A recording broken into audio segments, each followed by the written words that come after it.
My name is Chun Ming, and today was supposed to be the day that changed my entire life. The massive job awakening ceremony in Yunhai City. Everyone was watching me. I held the highest mental potential score our academy had ever seen, 19%, completely crushing the old record of 12%. Everyone expected me to awaken in S-rank class, maybe even something higher, but the moment I stepped up, and that glowing magic circle ignited, it just froze. The light died out halfway through. The instructor looked at me with pure pity, and announced that I only got a C-rank class. Shield Guardian, not the worst, but nowhere close to what people actually expected. The crowd immediately started whispering. Some laughed, others actually felt sorry for me. A C-rank class meant my very first skill would be C-rank 2. Plus, getting access to better resources, or high-tier skills later on, was going to be tough. Honestly, I was not even upset. I had a secret that nobody else knew about. Right at the bottom of my personal panel, a charging bar read 99.99%. Whatever crazy thing this system was giving me, it was almost ready. My close buddy Sun Young walked over to cheer me up. He ended up getting a B-rank Shadow Blade class. Pretty solid, and he immediately offered to carry me through some levels. I told him I was good and promised to think about it. Actually, I wanted to wait and see what my hidden gift would turn out to be, and that is when everything went absolutely wild. A girl named Shinjizu stepped right onto the platform, and the magic circle exploded with blinding light. She had awakened a double S-rank class, the Holy Radiant Angel. Nobody in our entire province had pulled off a double S-rank in 10 long years. She was already a top genius who crushed almost every record, and now she held the rarest class anyone had ever seen. Everyone immediately started talking about how she and I were technically paired up on the exact same team, the Morning Light Squad. The academy had grouped us together for an upcoming competition, back before anyone had even awakened. Officially, I am still the captain, but with her at double S rank and me just C rank, everyone assumed she would dump our team immediately. Honestly, I did not care about that. My eyes were glued to that system charging bar, just waiting for it to hit full. I pulled up our squad status, wondering if I should disband the Morning Light Squad. The academy actually threw us together. We never actually chose each other. My other 3 elite teammates were Chen Jishuai, with her double S rank Holy Angel class, Song Chuan with his S rank, Battle Vanguard, and Zhang Yu with an A rank, Tide Mage. We were the school's top for geniuses, but now, I was easily the weakest. A low C rank captain leading 3 absolute elites. But you know what? I decided to keep it. I created this squad and named it. Why on earth should I be the one closing it? If they want to leave, they can.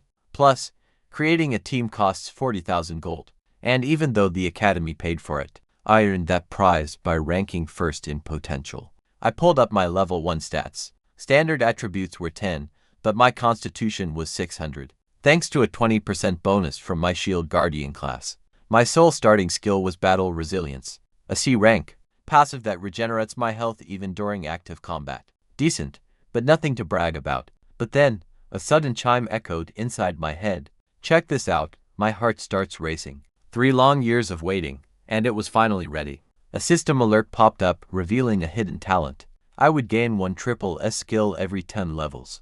Guaranteed, with 0 materials required. Even triple S class users cannot guarantee that every single skill they get will be triple S grade, but mine always would be. And to top it off, I received an activation bonus. A random triple S skill, already maxed. I casually asked Sun Young if skills had a level limit. He simply said no, nobody had ever done it, which meant I was finally about to become the absolute first player in the world with a maxed out skill. I claimed the reward. The skill I got was called Absolute Defense, and honestly, my jaw completely hit the floor. It is a passive. If an opponent has lower stats than me, their attacks deal 0 damage, but if they are stronger, no matter how overpowered, each hit only does 1 point of damage. Just 1 point. With constitution at 600, the absolute strongest beast alive needs to strike me 600 times just to put me down, and that is not even counting my battle resilience, which constantly heals me during the fight. I was speechless. This skill is totally broken. I took a moment to think about what absolute defense actually meant. It basically threw all normal combat rules away. Instead of defense, reducing damage like it does for other players, my incoming damage was suddenly reduced to only 2 numbers, 0 or 1, nothing else. It was literally a massive bug in the system. Meanwhile, Sun Young kept trying to get my attention, thinking I was absolutely devastated about my C rank class, and looking completely worried about me. When I finally snapped out of it, he placed his hand directly on my shoulder, and promised he would help me level up. He meant well, but I turned him down. I told him I would grind solo. Here is why. My plan was to hunt monsters far above my level. With absolute defense, I could take hits from anything, and lose only 1 health point max. I could slowly wear down insanely strong beasts that no other level 1 player would dare face. But if Sun Yang tag-teamed with me, he would be in grave danger without my protection. One tiny mistake could easily kill him. So for now, going solo was my only choice. Sun Yang thought I had gone completely crazy. Everyone knows the golden rule before level 5. You team up. Going solo is suicide. Fighting right now is basically a total death wish, unless you are some legendary S-rank hunter. So he walked away, shaking his head, thinking. I was just in shock over my C-rank class. After that, the head instructor gave her final speech, telling us this awakening was only the very beginning. A 30-day graduation exam was coming up next, an absolute monster test, run by the Alliance, covering every corner of the country. Every single new graduate had to take part. Our performance would decide our actual official rating, which directly decides our future guilds, major companies, or alliance departments. Then, a massive magic array activated, pulling everyone straight into the exam instance itself. 30 days, starting right now in Yunhai City. Everyone went wild, immediately rushing straight toward the Beast Forest, just outside the city to start leveling up. Just as I step out alone, look who stops me. Song Chuan and Zhang Yi, my former teammates from the Morning Light Squad. Song Chuan, the guy wearing glasses, walked right up and said it straight to my face. He told me to step down as captain and leave the team. I just stared at him. Was he actually serious? He wanted me to give up the team I built, and then just kick myself out. Looking at them like they were absolute idiots, I spoke up. Do you two not have hands? Why don't you just leave the team yourselves? Song Chuan sneered, claiming the team did not belong to me alone. Then Zhang Yi literally offered me 1 gold coin to scram, treating me like some beggar they could easily buy off. And right there, the ugly truth finally clicks for us. They absolutely wanted to keep the Morning Light Squad, just so they could use it to recruit Shinji Shua. A double S-rank teammate would set them up for life. But keeping a C-rank captain around, well, that would definitely just scare her away. So, they actually expected me to surrender my spot and vanish. Quietly, I didn't waste any time arguing. I opened my system panel and kicked both of them out of the team right there. Song Chuan was completely left speechless. Getting kicked is considered a massive insult. Usually, people just leave voluntarily when they disagree, but they got right in my face, demanding I surrender what belonged to me. Simple as that. I smiled, telling them I was just speeding up their exit. The surrounding crowd was absolutely buzzing. Some called it pure guts.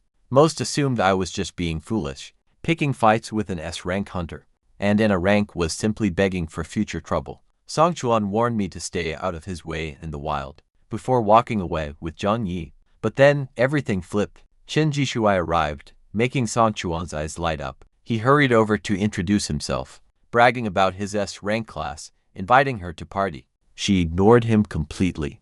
Bypassing him entirely, she walked straight up to me. Do you want to team up with me? The second she asked, the entire place went dead silent. A double S rank asking a C rank to partner up. Honestly, nobody could process this. And I was baffled too. When I asked why, she simply brought up my past help, explaining that she hated owing anyone. She was referring to the moment I shared some of my mental training methods, back when our school had us working as partners. I barely gave it a second thought. But apparently, it meant the world to her. She offered to help me reach level 10 during testing. I paused to consider the proposal. Partnering with a double S rank for dungeon raids was too sweet to decline, especially if I hit level 10, because my unique talent would unlock another triple S rank skill. Hopefully a skill that could compensate for my pretty low attack power. So I accepted, but preferred going solo for now. We would party up later for the actual dungeons. She simply nodded and walked away silently, leaving the entire crowd utterly speechless. The strangest team in history, an S rank and a C rank working together. People whispered in pure jealousy. Song Chuan looked completely baffled. The exact guy who just tried to kick me out. He just stood there, completely frozen, wishing he could just vanish right there. I immediately headed to the camps outside Yunhai City. The place was packed with new awakeners. Everyone was buying gear and forming teams. I went straight into the Abyss Guild shop, spent 5,000 on a blade. That strength bonus wiped out half my savings. I wanted armor too, but was dead broke, right as I stepped outside. A few low-level fighters tried to recruit me. For weak fighters, they needed a shield guardian to take hits, someone to absorb damage while they attacked. Even a C-rank mage offered to pair up. I rejected them all, and man, did they think I was crazy. A shield guardian going solo, and buying strength gear instead of defense. They figured I was just pretending to be some genius. They had no clue. I left the city alone and mapped my route. Years of exploration had marked out safe zones near the city, where the beasts were well known. I picked a spot called Breezewood Forest. The scenery was absolutely beautiful, just wide grasslands swaying in the wind. Misty valleys lay in the distance. Then, a sharp cry echoed. A spiky, oval monster popped out of the grass. A level 1 spike roller beast. It attacks by rolling into a ball and charging at high speed. Hard to dodge, but weak on defense. But why dodge when you can smash? It launched at me like a spiked cannonball. I raised my blade to block. It slammed into me hard, and tiny spikes shot at my body. The damage number that popped up was 0. I felt nothing, just a light tickle on my skin. Those spikes ripped my clothes but couldn't even scratch me. My absolute defense worked like a charm. Since the monster's strength was way below mine, it literally could not hurt me at all. I relaxed and started swinging back. Each hit dealt 21 damage, and when I found its weak spot, I landed a 42. That made the beast go berserk. Its eyes turned red, spikes shaking. It unleashed its special move, Whirlwind Roll, spinning like crazy and hitting my blind side. The spikes slammed straight into my waist. 0 damage. Again, I just couldn't help but laugh. Tell me this isn't completely unfair. The beast kept attacking with everything it had, yet my health bar didn't budge at all. Only one of us was losing health, and it definitely wasn't me.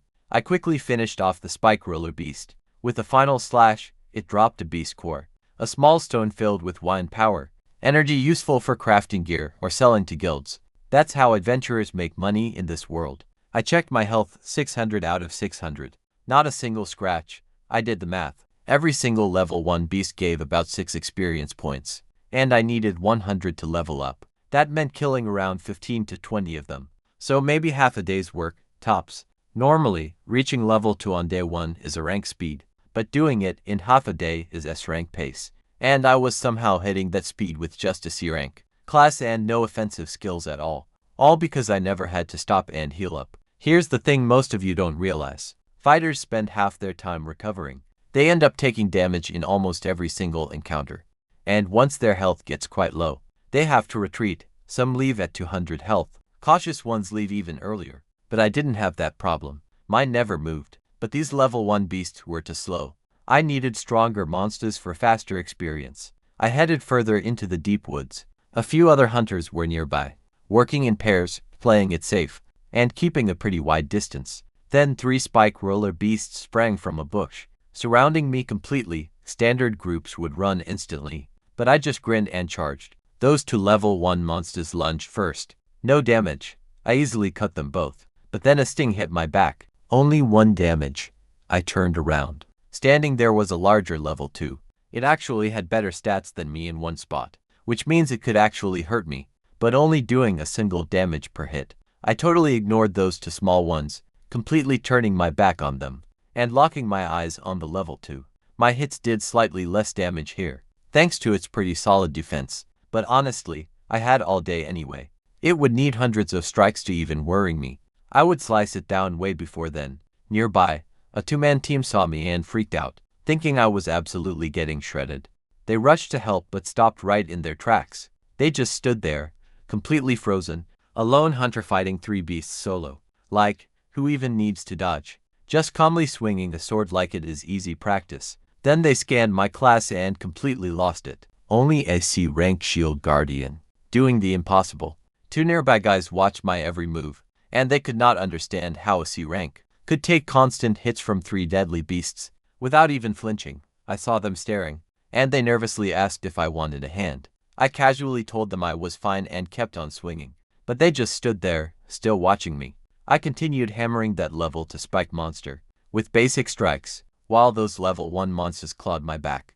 No crazy skills, honestly, I didn't have any. Just swing, swing. One clean swing, and I finally nailed that level 2 beast's weak spot. It goes totally wild, charging straight at me in a blur. 2 hits, but just 1 damage each. I do not even flinch. With 2 swift strikes back, I put it down for good. 15 experience points. That is over double what a level 1 beast gives. Plus, it drops something pretty special. A genuine strength rune stone. See, these rune stones are how you actually power up. Your basic weapons are really just empty shells. My sword already has 4 strength stones equipped. Without wasting any time, I pop this brand new one right in. That makes 5, and I did it mid-fight. While 2 level 1 beasts are still clawing at me. I didn't even bother looking at them. Quick status check, 573 out of 600. Defeating that level 2 beast only cost me a tiny fraction of my total life, and I recover 55 health points every hour. So, we can officially forget about those level 1 pests. From here on out, I am only hunting level 2s. I head deeper into the thick forest, leaving those 2 little pests far behind. The 2 hunters who had been secretly watching me just stand there in absolute silence. Word gets around they called me a triple S.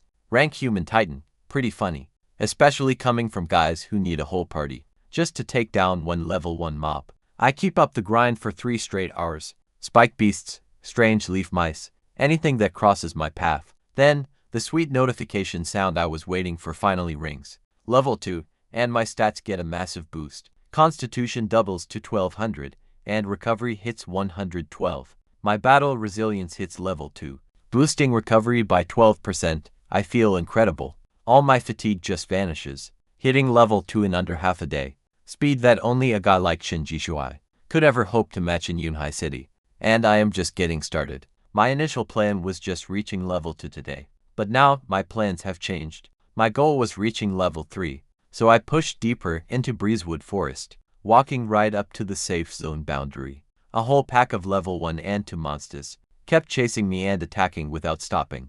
0 damage from every single one. I didn't even bother looking at them, because past that boundary lies the real wildwood. Massive ancient trees, thick fog, and 0 rules. Truly, anything could be out there. The official guide warned rookies to stay far away.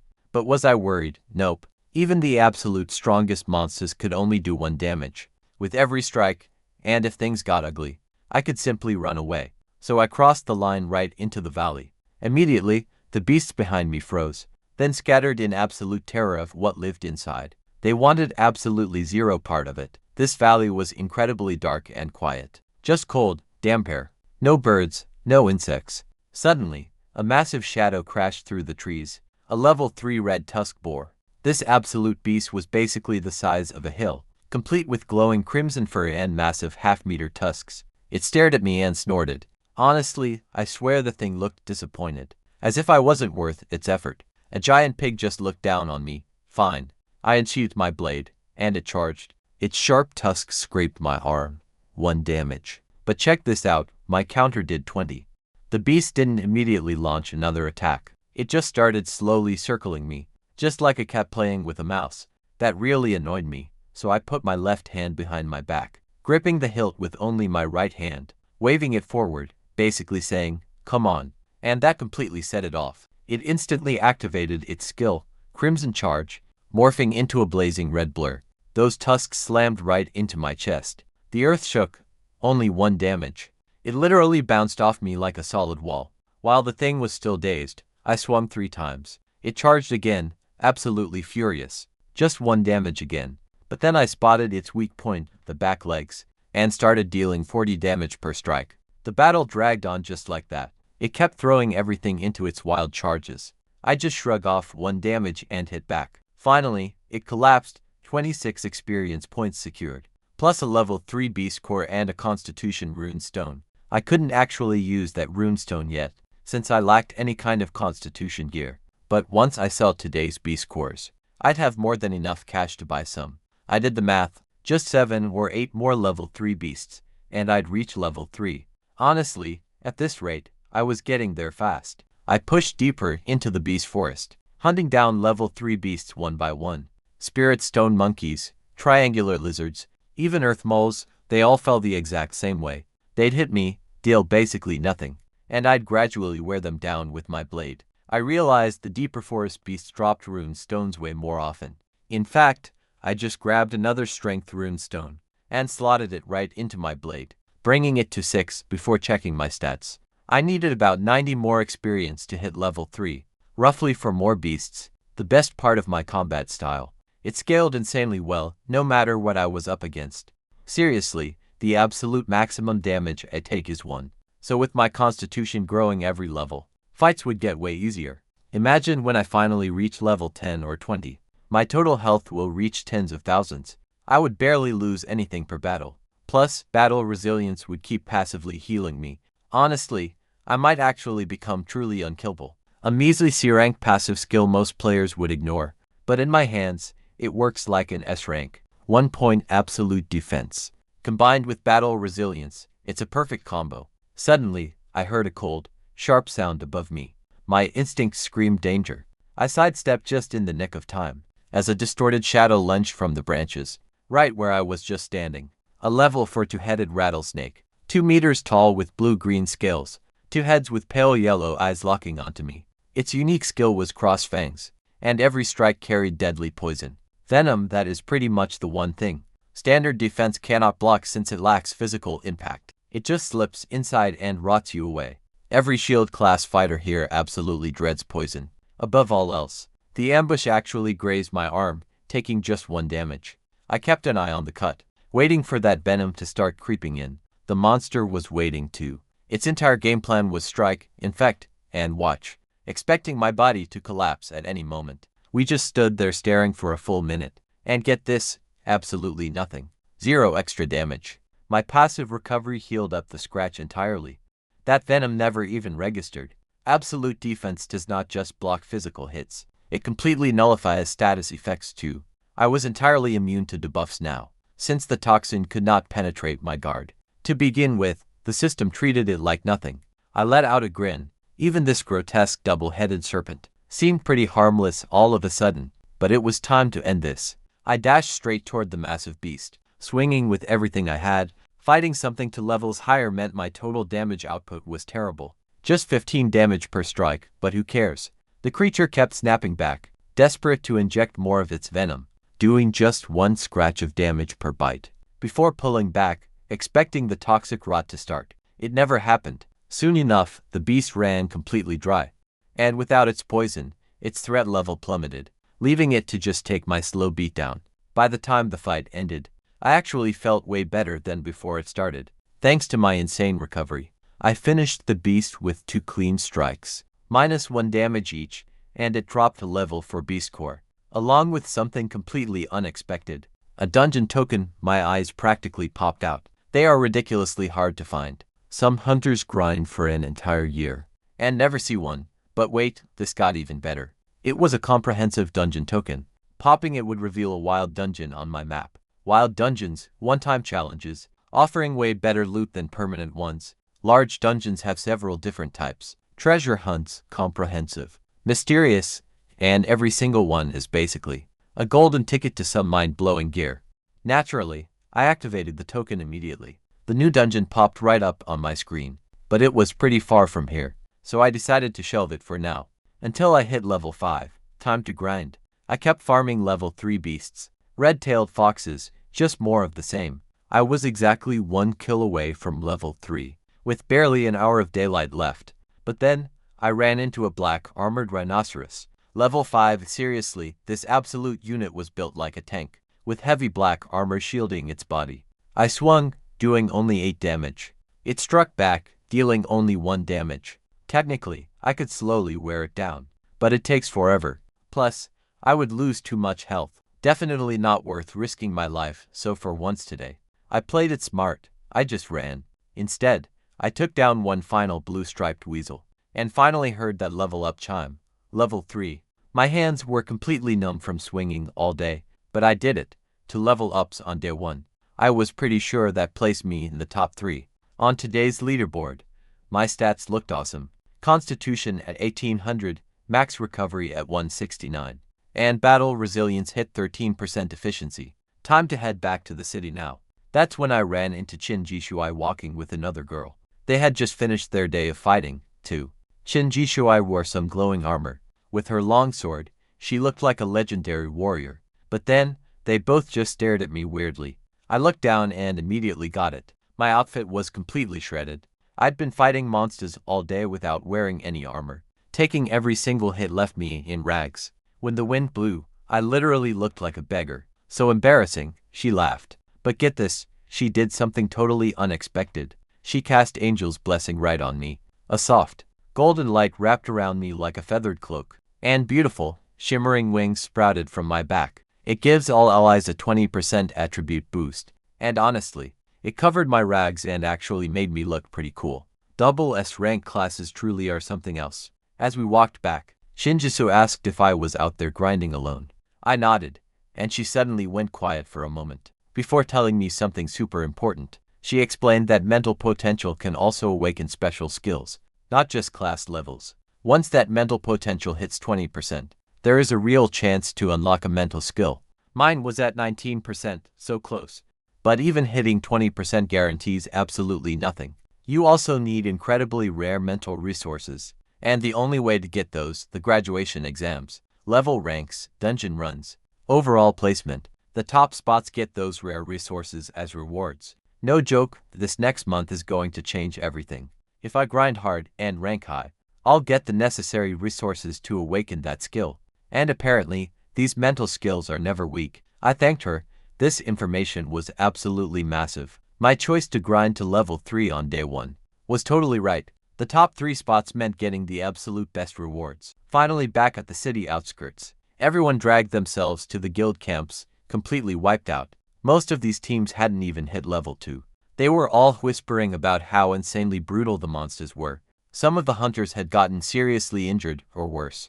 Right nearby, Song Chuan and Zhang Yu were totally swamped by fans. Everyone was hyping up Song Chuan as the absolute strongest fighter in town. They kept asking why he hadn't paired up with Qin Jishua. His expression instantly turned incredibly stiff at that. I could easily guess why. Song Chuan was awkwardly dodging the questions about grouping up with the elite Qin Jishuai. We strolled right through the city gates. Me, Qing Shui, and her companion. I still had the Angel's Blessing buff active, which basically made me look like I wore radiant, feathered robes. Instantly, the crowd started whispering. They watched us walking and chatting so closely together. And those crazy morning rumors suddenly felt very real. An SS rank and a C rank pairing up.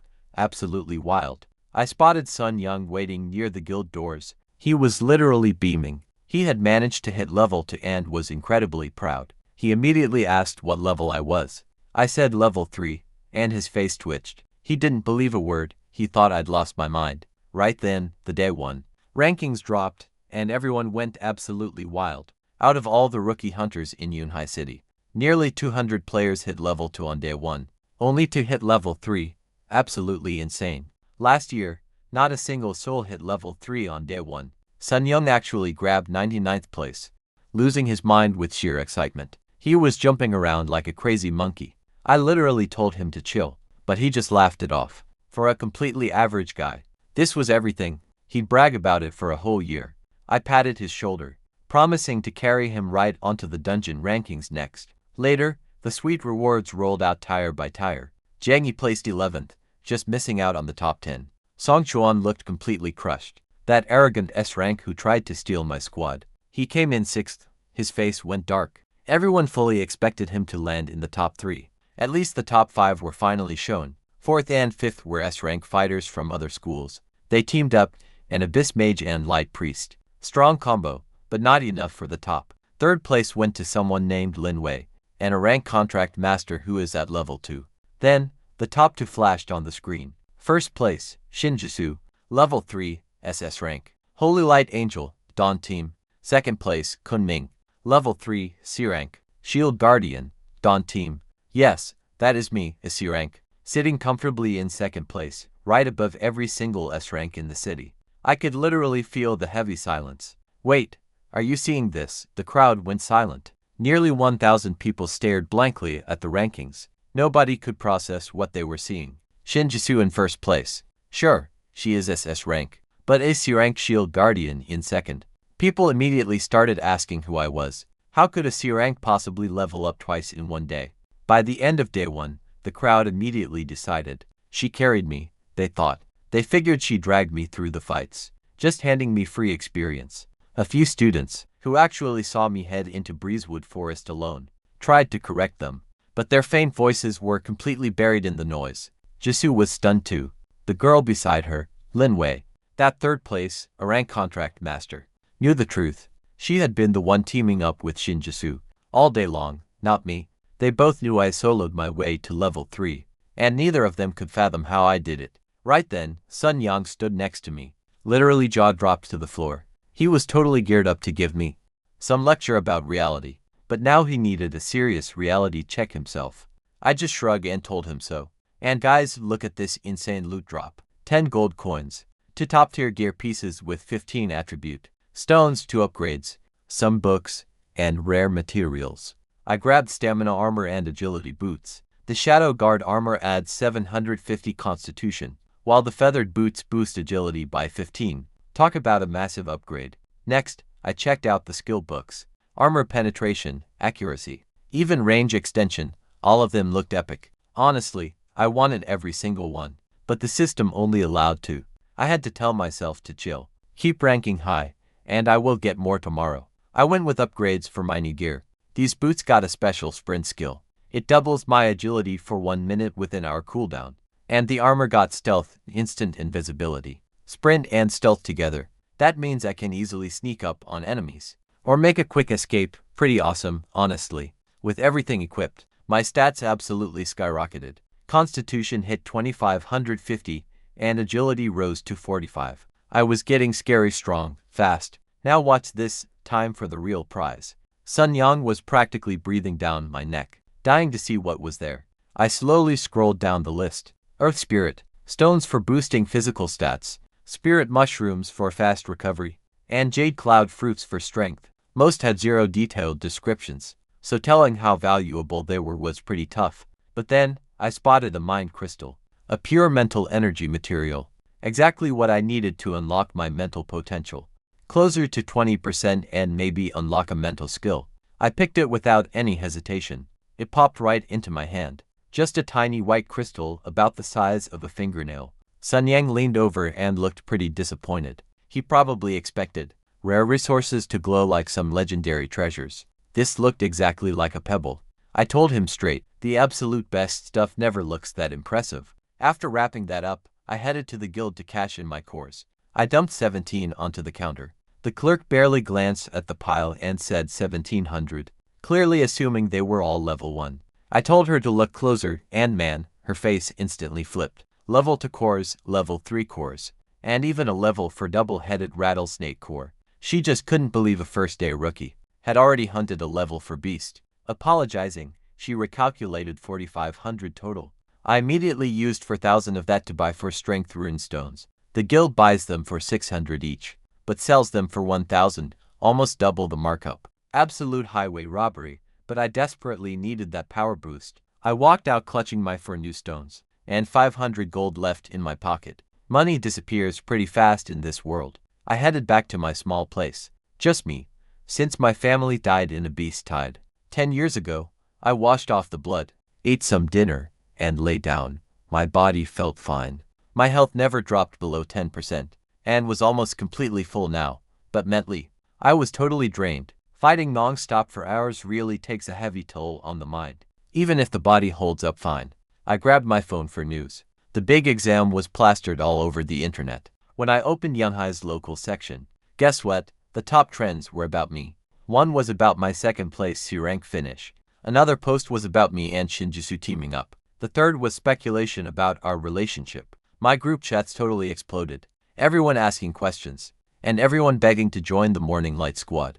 I ignored it all, and swiped over to the national trends. The top story wasn't even about exams. A literal prophecy. A double S-rank prophet named Master Become just dropped his once-a-decade prediction. To massive predictions first. A golden age of heroes was coming, with stronger awakening classes than we've ever seen. Second, and this is the crazy part, Blue Star would soon make contact with actual aliens. Honestly, I was skeptical. Our world can barely handle the monsters on land, let alone go exploring space. The sky is literally crawling with deadly dungeons. We haven't even finished fully mapping our own planet yet. But then I scrolled down and froze. A triple S rank pair of fighters just awakened. For the first time in 30 years, a giant star dungeon was just discovered. Multiple provinces were pumping out S rank awakeners at impossible speeds, and the Lighthouse Alliance claimed they've met aliens. You have to admit, that entire alignment is creepy. I just shook it off. That grand scale stuff is way out of my league. So I locked my screen and pulled out the mind crystal that I won from those ranking rewards. It rested on my fingertip, glowing softly. I tried pushing my own mental energy inside it, but I couldn't read a single thing. Even with my 19% potential, whatever is in there requires 20% to unlock. Chun Ming did say that mental skills could alter my entire destiny. If a double S rank like her believed they were this powerful, then they must be incredibly special. I stood up to meditate. Boosting mental potential takes non-stop grinding. And it is always going to matter. More potential, more mana, stronger active skills, and for me, maybe even a brand new skill. But I had real work to do, so I spent all night meditating.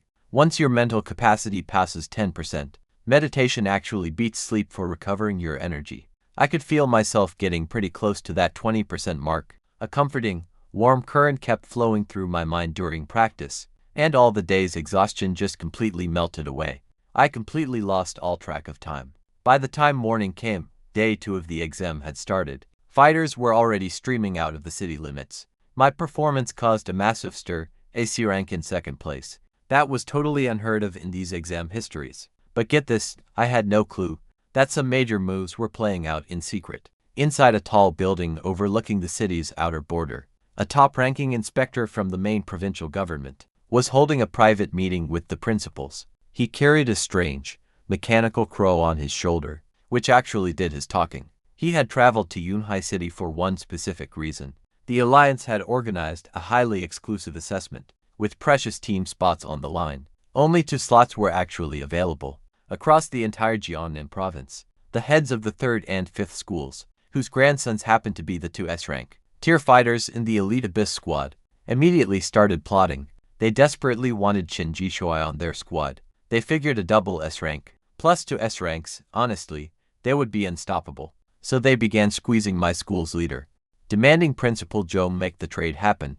Principal Joe was suddenly caught in a very tight spot. The other principals openly mocked his position, claiming that pairing a double S rank with a C rank was a joke. They insisted that Yunhai City absolutely had to pool its top-tier fighters, or easily lose against rival cities, showing up with full double S rank teams. They kept pushing the narrative that Chun Ming would obviously prefer to S ranks over a measly C rank. Just like me, Principal Joe stayed quiet. He did not agree, but he did not speak up either.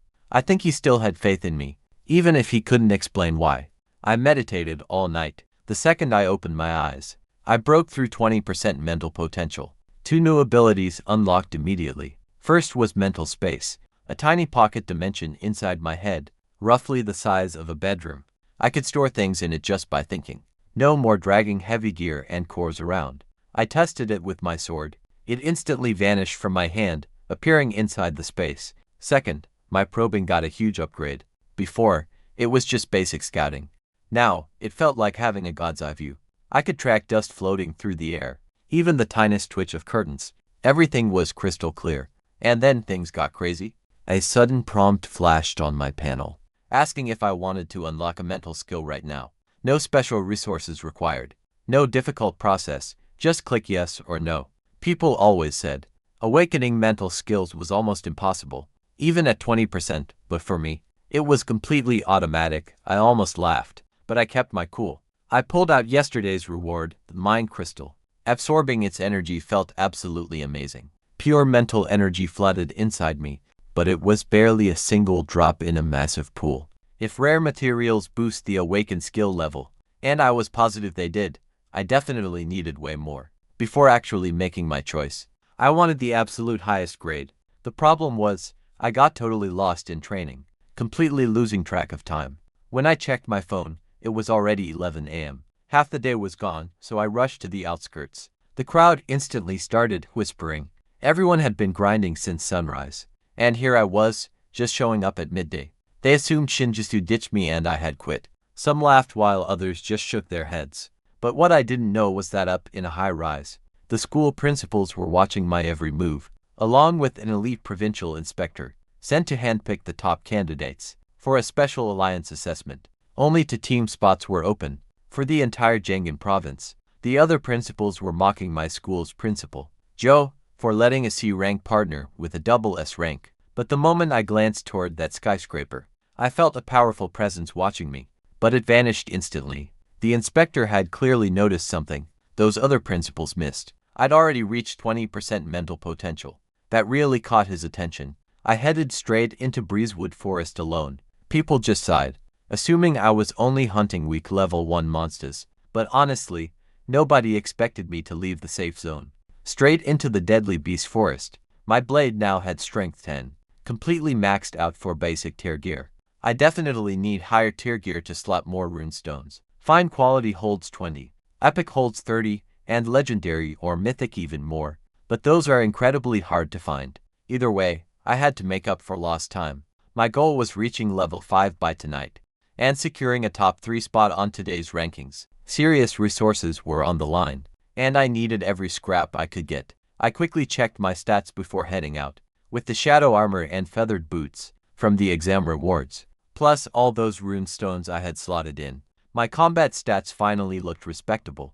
Constitution was 2550, agility 45, strength at 40, and mental power at 360, with my new 20% potential. The shadow armor also had a stealth effect that let me blend into the forest, perfect for this environment. My only real weakness was still my low attack power. He desperately needed active combat skills. 3 opportunities were coming up, 1 mental awakening, and 2 profession skills at level 10.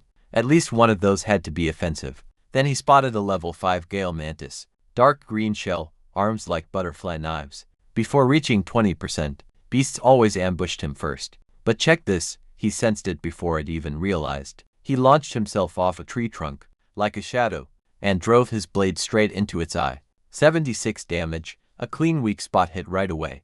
The mantis shrieked and swung wildly at him, but with his upgraded mental detection, movements felt almost slow. His physical body could not quite keep up with his brain, but it did not matter when those razor-sharp arms slammed right into his neck. Only 1 damage.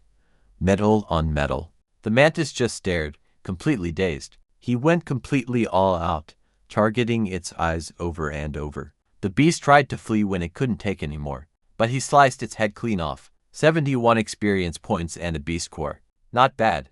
Time to hunt some level 6 monsters. The difference between 5 and 6 barely mattered to him.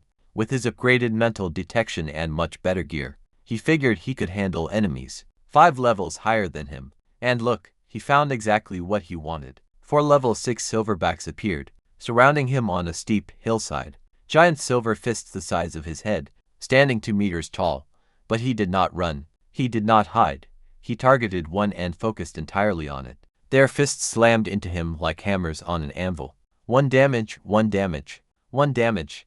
He just kept swinging at their weak spots. 1 fell, 90 experience points. The remaining 3 went completely berserk, attacking from all directions at once. 1 leapt high skyward, and smashed down with both fists. The earth shook and dirt flew everywhere. Only lost 1 HP before dust settled. My sword was already tearing into the next. I took down every single one of them, scoring 360 total experience points. Checked my health, only down 200 points. Less than a tenth. Even after taking on for level 6 beasts, I pressed on toward the dungeon location. Marked on my map, 2 more solid fights, and I would hit level 5 easily. I would get there before sunset, securing another top 3 finish for sure. Then wait, look at this. 2 bizarre creatures tearing into each other. A giant frog half the size of a human was locked in battle with a creepy plant monster, completely covered in vines and red spots, sporting a giant flower head lined with teeth. Watching these 2 wild beasts fight, that oversized frog versus the toxic plant construct, whip-like vines against a toothy blossom head. The frog was nearly finished, perfect timing. I pulled my blade from spatial storage and lunged, cleaving the giant frog's head off in 1 swing. 88 free experience points. Man, you gotta love those flawless strikes, where everything just clicks. The plant monster was furious I stole its prey. It lashed out with whipping green tentacles, spraying a cloud of nasty, dark red mist that rotted all surrounding plant life. Obviously poison, but I am totally immune to toxins. Inhaling the cloud, I felt absolutely nothing. I hacked away until splitting its flower head open. 90 more experience points, level 4 unlocked. My stats were shooting up rapidly now. Constitution at 3100, recovery at 230 hourly, and my battle resilience reached level 5. Now, in a one-on-one fight against a level 6, I can win and walk away with full health. The only things that could theoretically pose a threat would need insane stats, faster than me, striking with insane speed, but my growing constitution fixed that. Soon, that weakness vanished. Then I chose to get aggressive. Instead of hunting down these beasts, I started causing a massive racket just to lure them in. It worked perfectly. Level 7 frost foxes, wild bulls and black-scaled lizards. They rushed right in, and I cut them all down. Each beast gave over 100 experience. Watch this, my bar was shooting up like crazy, taking down targets 3 levels above me, and gaining insane experience. Absolutely nobody else could do this.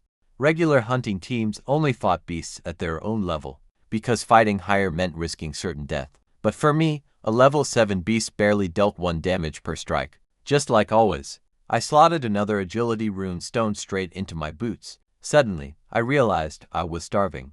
I hadn't eaten since early morning. Level 4 is definitely not high enough to skip meals.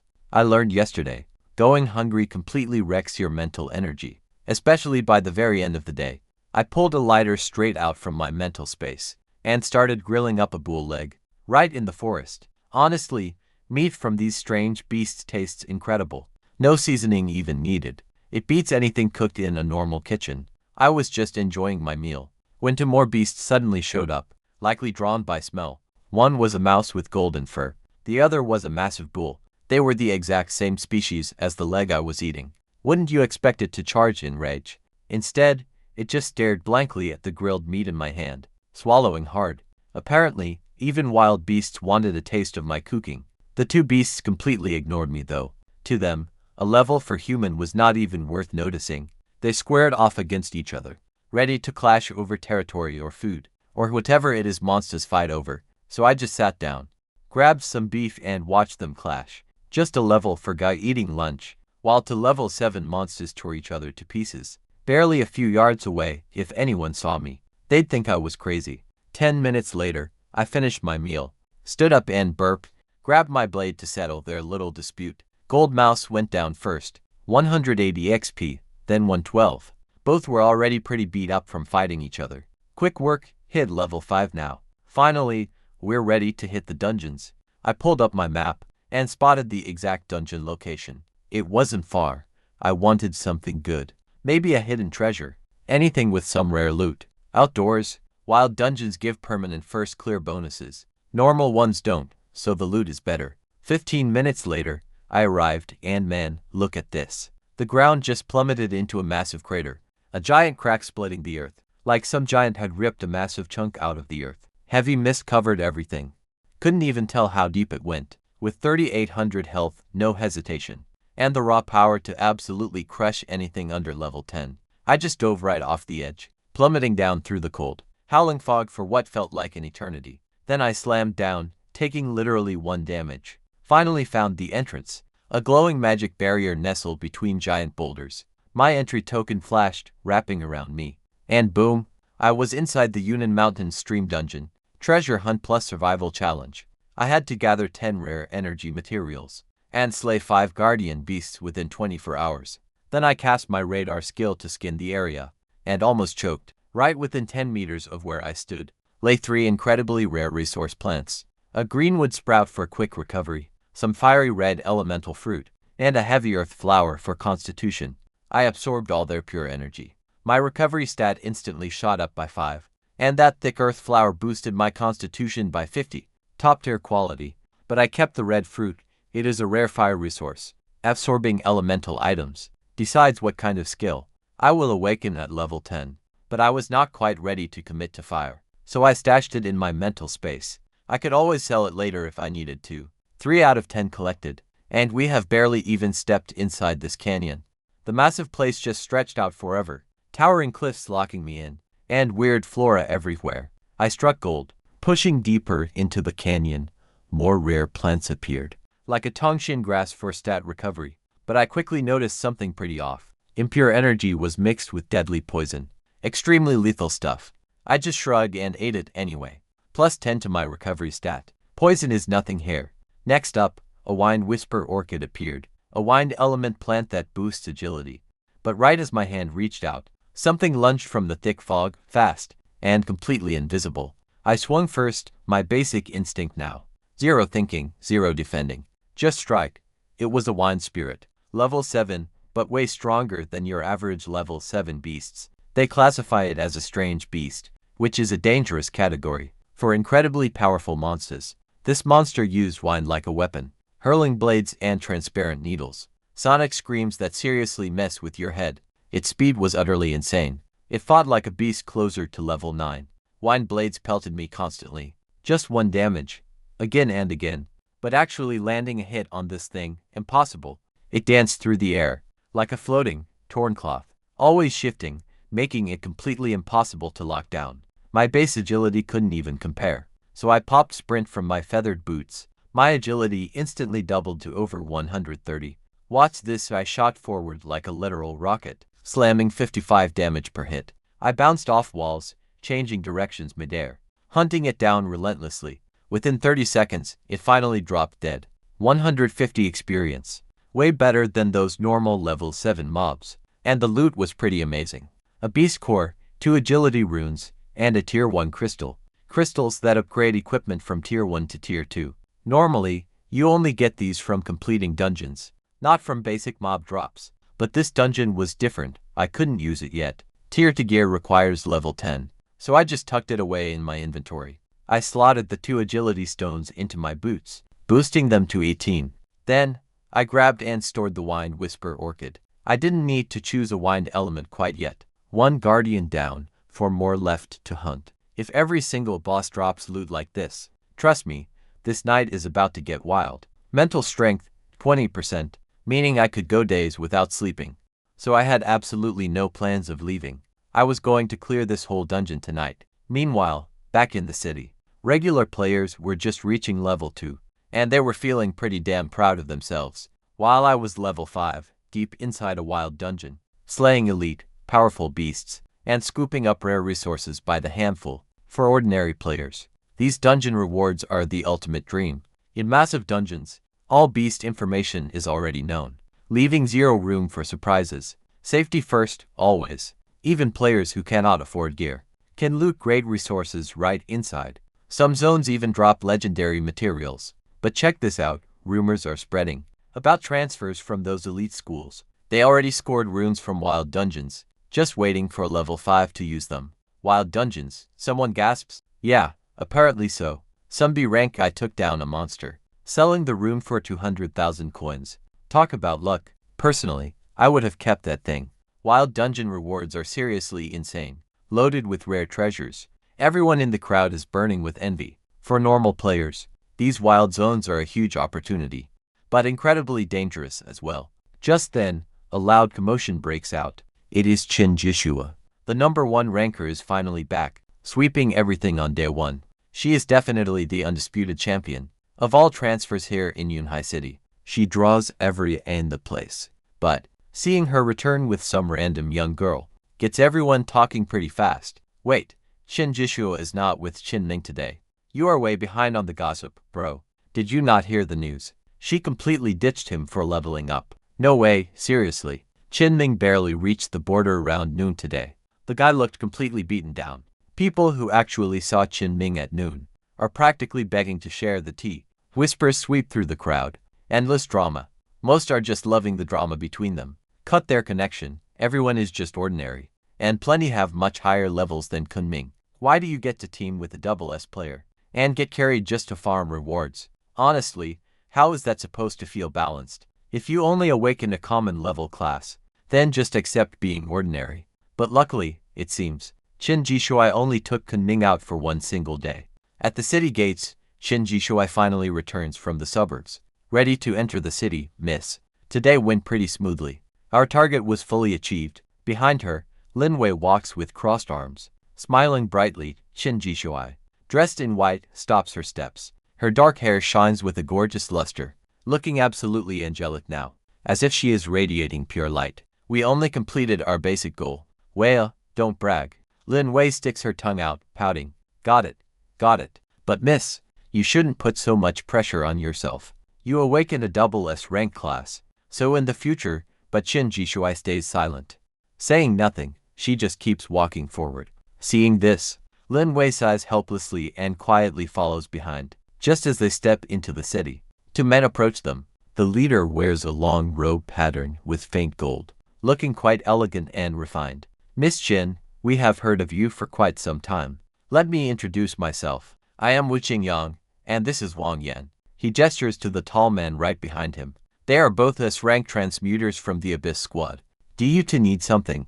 Lin Wei glances at them, asking in a calm voice. We are all top-ranked transmuters of this batch, and we might share quite a few connections, so I will just be direct. Wu Qingyang says, smiling politely. He started by trying to play it friendly. Then, Wu Qingyang straight up asked Chun Jishuo to join the Abyss Squad. He even brought up the special assessment for this year's massive exam. Only small teams are allowed to take it, and Jeonju province is only getting to precious spots.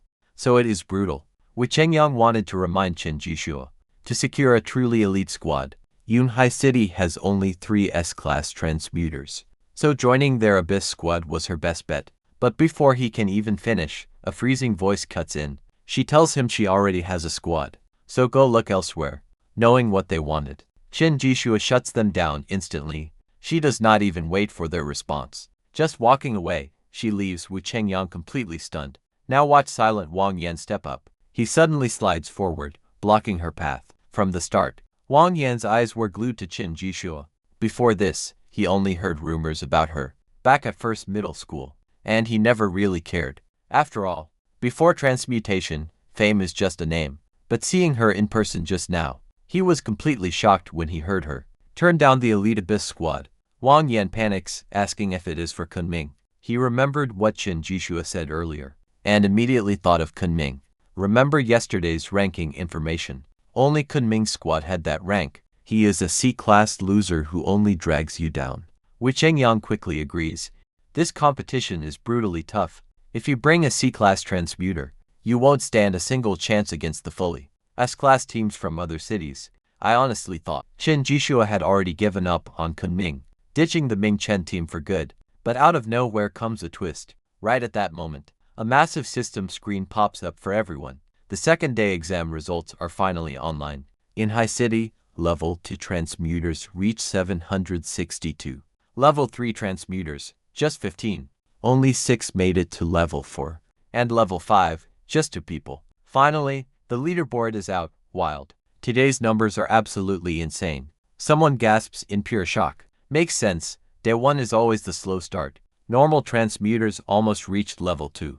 Advanced ones were nearly at Level 3. So Day 2 saw a massive jump. But check this out. There are actually 2 people sitting at Level 5. The second those words drop, the entire room goes completely silent. People start looking around, all sharing the exact same thought. Yesterday, the same crazy thing happened, where only 2 people reached the very top tier. And one of them was Chun Ming. Could Chun Ming really have done it again? No way. Absolutely impossible. Man, this feels so good. I got awesome rewards 2 days in a row. But the real shakeup is probably within the top 15. Right on cue, the rankings start rolling out. In 6th place, Song Chuan, Level 4, S-Class, Battle Spirit Pioneer. Wang Tong takes 7th place, Level 4, A-Class. Earthchild, 15th overall. No way, Song Chuan is only 6th, Level 4 and only 6th, are you serious? In past years, hitting Level 4 by the second day of testing would easily land you in 1st place. But this year, that barely gets you 6th. Seriously, this year is just crawling with monsters. Everyone is stupidly talented. How are they leveling up so fast? Especially for an S-class transfer. I should be enjoying the absolute best of the rewards. But I'm stuck in 6th place for 2 days. This is unfair. I cannot accept this. Everyone's looking at Song Chuan with pure sympathy, as he drags himself out of the guild entrance. Then, Song Chuan checks the board, and his face drops. He worked his absolute butt off to level up today, thinking Level 4 would guarantee him a spot in the top 5. But he didn't budge. Wait a second. Way too familiar. Finally, someone realizes something is seriously off. Why is the top of the leaderboard exactly like yesterday? But then, get this. The leaderboard screen suddenly flashes and updates. In first place, Chun Ming, sitting at level 5. C-class shield guard. Dawn team. In second is Chin Jishuai, level 5. On SS class Holy Light Angel. Dawn team. Third, we have Lin Wei, level 4, a pretty powerful class contract master. Fourth is Wang Yan, level 4, S-class. Abyss Mage. Fifth place is Wiching Young, also level 4, S-class. Light Priest from Abyss team. Down at city borders, hanging high above the major guild camps. Screens show rankings. Besides this year's rookie transfer students, countless eyes are watching closely, focused on the test. And this is the moment everyone lost it. It wasn't just the rookies. Everyone goes dead silent. They're staring wide-eyed at the very top spot, where those giant characters, Chun Ming, are displayed. And right next to it, C-class shield guard. It is incredibly eye-catching. First place is really Chun Ming. Wow, am I actually seeing things? Not quite. This is when they saw Song. Chuan was still 6th today. Most of the crowd already figured that Chun Ming would easily make the top 5. He had already reached level 3 yesterday, though, so if he was nearing level 4 today, gaining just one more rank was actually pretty reasonable. After all, rankings depend on time. But get this, nobody expected this. It is absolutely unbelievable. A C-level shield guard, beating every single transmuter in Yunhai City, even crushing double S rank pros. To grab first place, who would actually believe that? My lady, Chun Ming is actually higher than you. Standing behind Shinjisu, Lin Wei gasped. Her eyes sparkled with shock because she knew today her lady battled countless beasts to reach level 5. She even entered the dangerous monster forest to hunt high-level threats. Yet, Chun Ming still ranked higher, which meant Chun Ming was leveling up faster than Shinjisu. Could he have unlocked some mental type skill already? Shinjisu stared at the leaderboard, deeply lost in thought. Suddenly, Lin Wei got an idea. She glanced over at Wang Yan and Wu Qingyang with a peculiar smirk. Noticing Lin Wei's mocking look, Wang Yan and Wu Qingyang instantly froze. They felt awkward. Just minutes ago, they called Chun Ming complete trash. But with the rankings out, the guy they mocked is sitting in first place. Doesn't that make them look even more useless? They literally played themselves. Guys, is this really happening? Finally, someone spoke up and questioned it. I agree. How on earth is this possible? Could there be some huge system error with the ranking? The crowd erupted, saying the system cannot be wrong. The real issue here is Chun Ming. He probably grouped up with some high-level transfer students to cheat his way up, right? Hearing this, Wang Yan suddenly realized something huge, and his eyes lit up instantly. Chun Ming definitely cheated. He is only C rank, so how did he get those insane results? Normally, they use shady tricks to bypass the exam detection during the grand trial. After all, cheating in this exam happens every single year. Sometimes it is a classic trick, like teaming up with unregistered high-level players to boost stats, or they might have some high-level transfer student weaken a beast before dealing the final blow for easy experience points. But if they are caught, they get immediately thrown out of the exam and banned for life from all official rankings. The Alliance has absolutely zero tolerance for any cheating. Once Wang Yan stirred the pot, rumors spread fast, and everyone wanted answers. Don't worry, he promises. I will report and investigate this. Any cheater will face severe punishment. We must uphold our duty. Get this, Wang Yan's grandfather is the principal of the 3rd Academy. He can easily contact the top Alliance leaders directly. Once he made this promise, the crowd felt relieved. Some even began searching for Chun Ming, wanting him to come forward and explain. But Chun Ming was absolutely nowhere to be found. Not even at the border. So where is he? He has not returned since noon. Right after entering the beast forest, I was at the border all afternoon, said a transfer student covered in bandages. He got hurt fighting beasts this morning, and spent the rest of his day resting.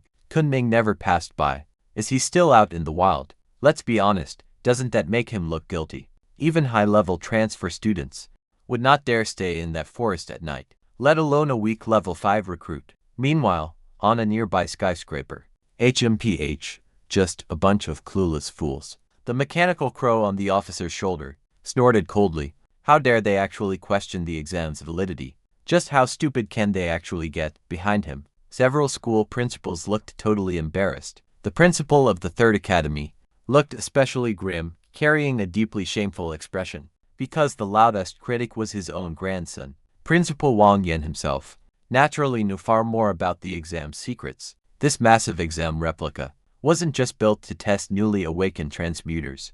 Every single year, in fact, the exam is only one of many active functions inside the Alliance's massive, oversized replica. This entire zone was actually built by China's absolute strongest warrior himself. Its main purpose is simple: to defend against terrifying threats outside the Alliance, shielding their entire territory. A replica covering the whole Alliance demands absolute, godlike power, far beyond what ordinary humans can comprehend. Simply saying cheating is basically like openly questioning the supreme authority of the Alliance. Just check this out. This drama is unfolding right before the inspector's eyes, as a few anxious principals were desperately thinking whether they should actually step in and stop this chaos. They suddenly saw that creepy mechanical crow on the inspector's shoulder flew up, landing right on the window ledge, its metallic eyes flashing with an eerie, dark light, projecting a glowing holographic screen, requesting activation of authority, access to the exam database, inspector identity confirmed, target locked, Chun Ming at the city border.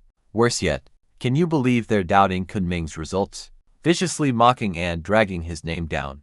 But suddenly, a loud buzzing echoes from the sky. Everyone freezes, totally caught off guard. They look up to see a massive projection, casting a massive glow across the border. What is happening? What is this light screen? Is it about to reveal something? Then, actual words start popping up, retrieving the candidate's personal data. Yunhai City, Yunhai number 1 Middle School. Accessing Chun Ming's big exam files now. His official exam records. Are his scores really that crazy?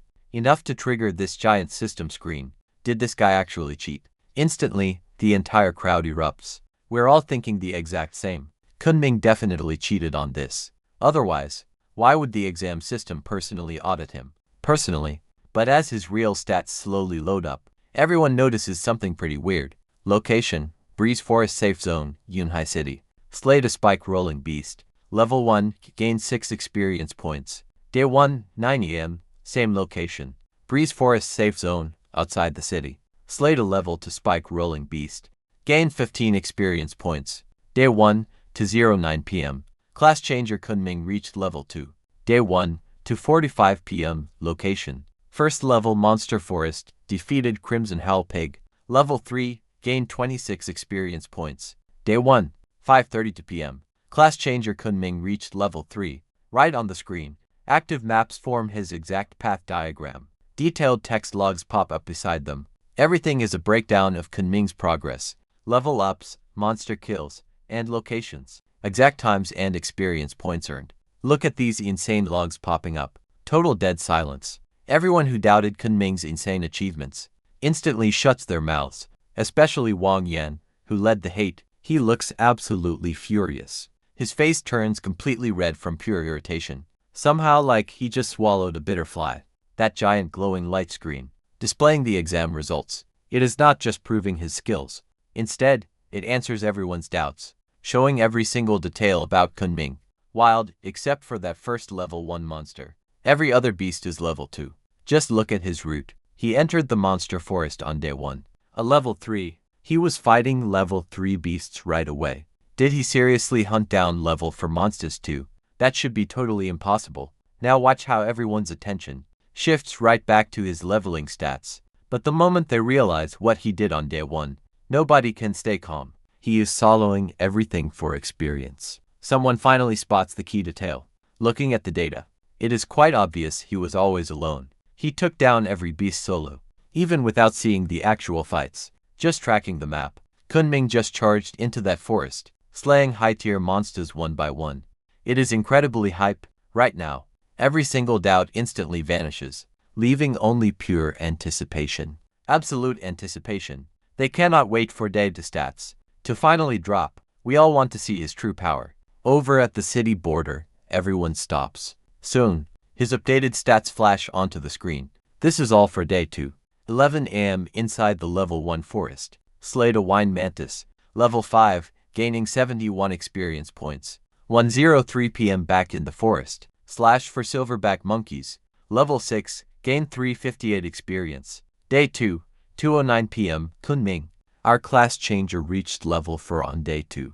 By 4:42 p.m., he hit level 5. By 5:29 p.m., he was at location level 1. In the monster forest, killed Wine Spirit level 7. Gained 150 experience. Suddenly, the data feed just stops. Chun Ming's final logged update was 5:29 p.m., which means just a mere half hour ago. Can you believe he was still grinding in the forest? Level 7.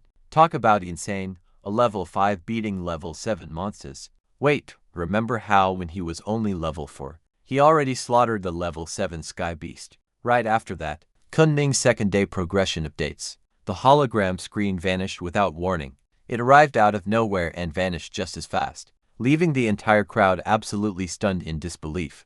The whole border zone fell into deep silence. For several minutes, they wondered, is he really a C-grade shield guard? Could he have some hidden class, one that merely masks itself as C-grade? Or maybe he possesses dual classes like a legend. People doubted him once again, but this time, it wasn't about his feats. They questioned if he possessed some secret hidden power. While Sun Yang stood quietly in a far corner, Sun Yang grabbed his phone quietly, typing out a quick text to Chun Ming. Brother Chun, where are you?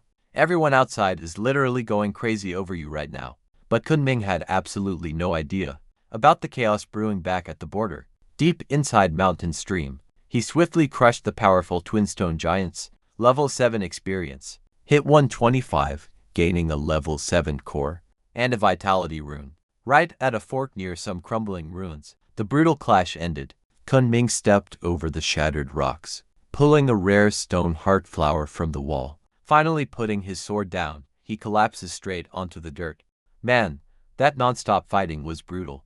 Even with Chun Ming's beastly stamina, he was seriously starting to wear out. Thankfully, the canyon's exit is finally in sight. He peered ahead toward a tight passageway, shrouded in a thin, eerie blue mist, right in front. A tiny dirt path slowly emerged, winding deep into the canyon's darkest abyss. Catching his breath, Chun Ming pulls up his quest tracker. Task 1 is treasure hunt. Objective, grab more than 10 elemental resources. 17 out of 10 collected. Next up, defeat 5 or more elite guardians. That task is cleared at 5 out of 5. 10 of those were super rare resources, lacking any elemental traits, which Chun Ming already fully absorbed. The rest, stashed away for later. Chun Ming uses his inner focus to inspect his soul inventory. Red fruit, boosting his raw firepower. Breeze orchid, wind element for pure speed. Nourishing yuan fruit, boosting his wood physical stats. Flowing light wood core, packing light aligned destructive force. He grins. What an absolute haul. I mean, look at all that profit. Staring like a happy miser, these items are worth serious gold. If he decided to sell off this loot, he would make an absolute fortune. So far, his goal of taking down elite treasure guardians is totally cleared. 5 times total. But the later beasts were just basic, normal mobs. Nothing unique about them. Naturally, their loot drops were pretty underwhelming too. Just a basic strength runestone and 1 recovery runestone. Both quest requirements are done, but this dungeon is far from over. It looks like the real challenges are still waiting ahead. Chun Ming decided to take a quick breather before pushing straight into the deepest zone. Right then, a shiny system notification pops up in front of him. The big exam's second day has arrived. His first place reward includes 10 shiny gold coins, 2 tier 1 high-quality equipment attribute rune stones, -1 options for 2 equipment empowerment books, plus 2 optional rare resources. Talk about loaded. He finally secured the grand exam rewards. And yes, he actually grabbed first. Chun Ming's eyes flicker with excitement as he opens them. This rank proves that his current level up speed has completely left Chen Jishua in the dust. Today's loot includes 2 rare resources. This is great, making Chun Ming happy. Though he already gathered 17 inside the canyon, these premium items are never enough. When he absorbs more rare resources, his skill level climbs much faster. Once he reaches level 10, he will unlock a pre-made triple S tier skill. But his current awakening skill, tied to that basic C-level shield guard class, still requires rare resources to upgrade further. Most importantly, Chun Ming really wants those spiritual type items. He has not spotted a single one yet. Wait, they're gone. Chun Ming stares at the panel in front of him, completely shocked as he picks a mind crystal. But right as he tries to grab another, The glowing mind crystal suddenly turns gray. Was it seriously snatched already? The only logical explanation here is that this rare spiritual resource got snatched up. Makes sense, though. These big exam rewards cover the entire alliance. Millions of eager transfer students are competing. Even if only 3 transfer students per city can claim these rare resources, that still adds up to a massive number.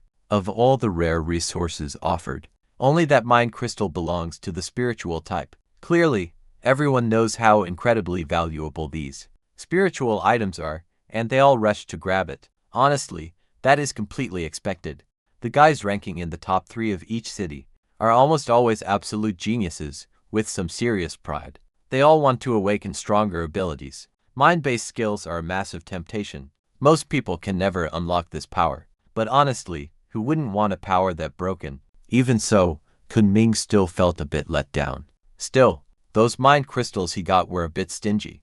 At least he got some. He desperately needs rare mental resources right now. We will just have to wait and see what happens. As this tournament progresses, the loot gets better, and way more valuable items show up, especially that final reward. Shaking his head, Chun Ming decides to pick a different rare resource. A palm-sized stone glowing with a bright red light. It is a strength-boosting resource with 0 elemental attributes. Using his telepathic focus, Chun Ming inspects the stone.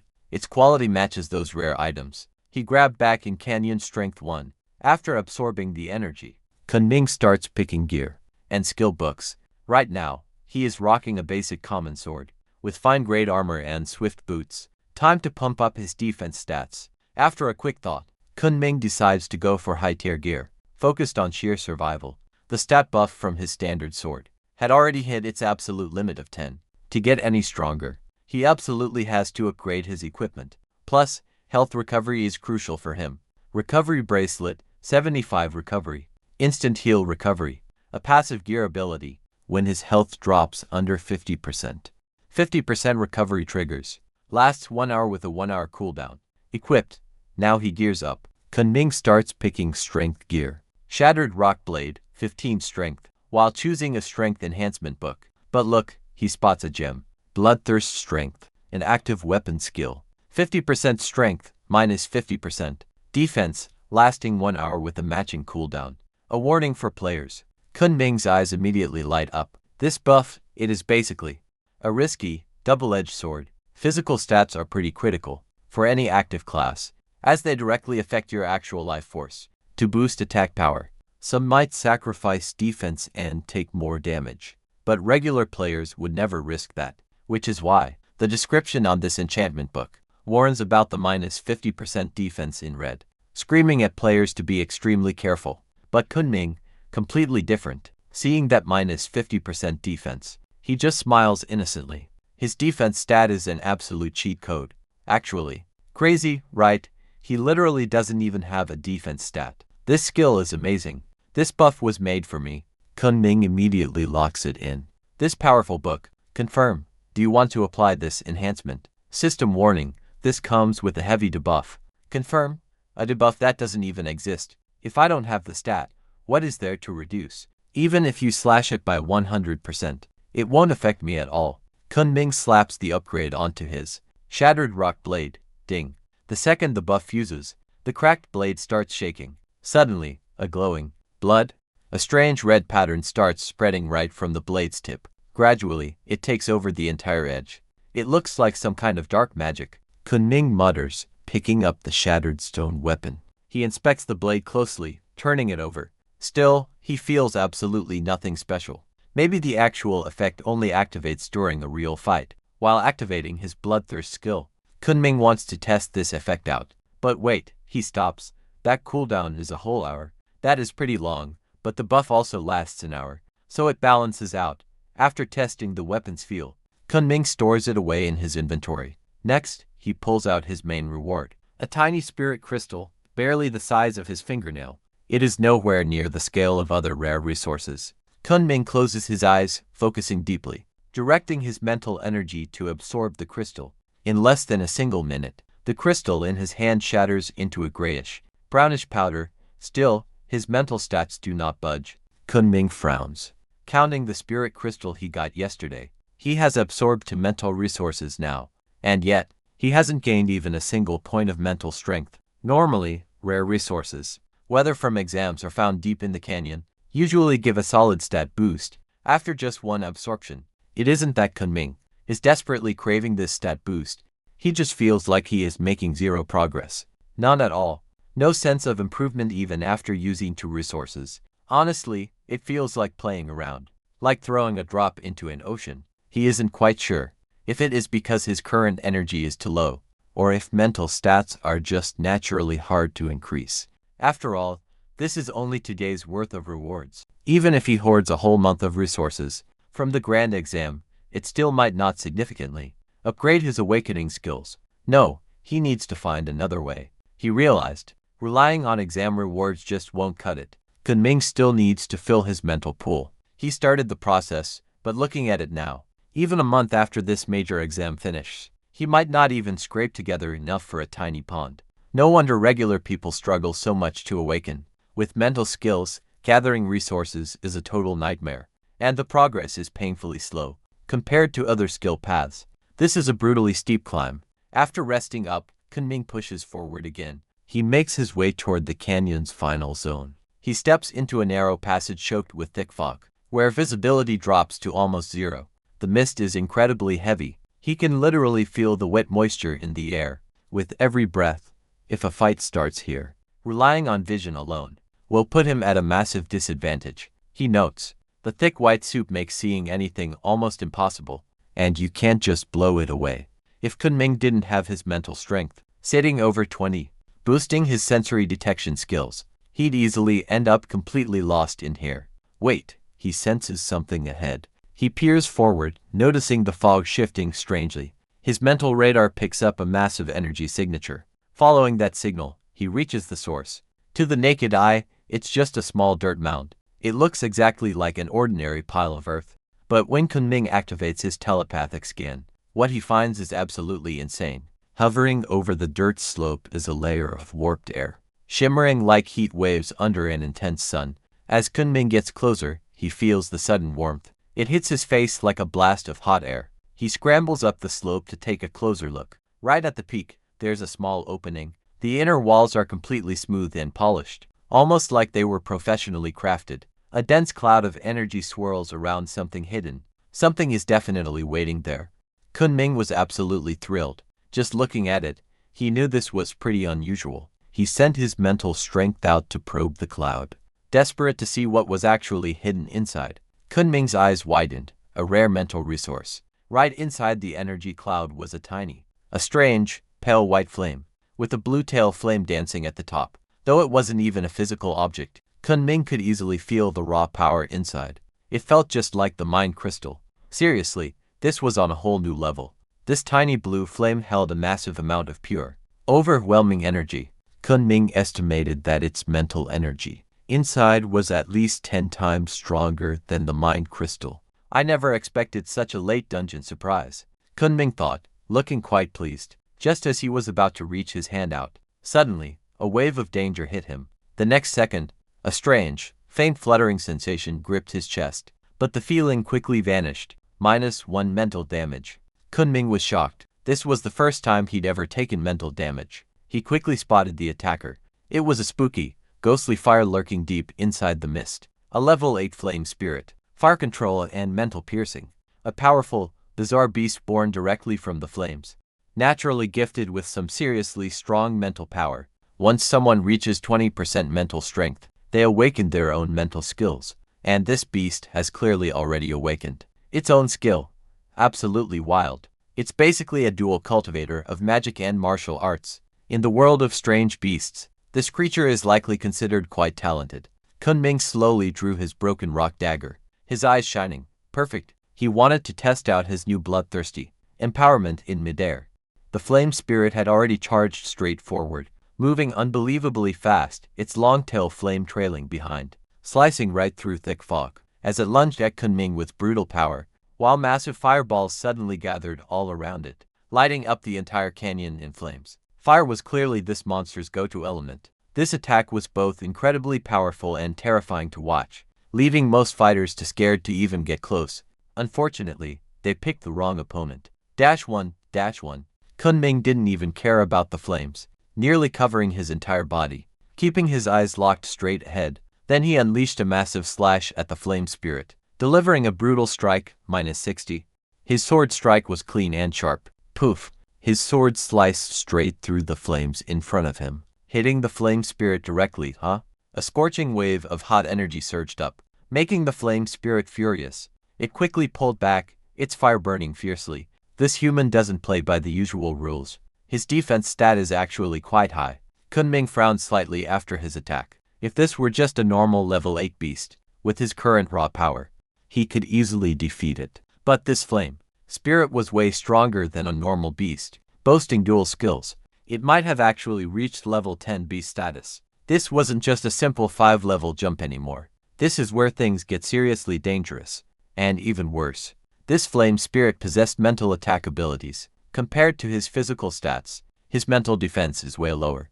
With zero hesitation, Chun Ming tightened his grip on the broken rock dagger, as the faint, red patterns on the blade suddenly flared to life, boosting his bloodthirsty strength attribute 50%.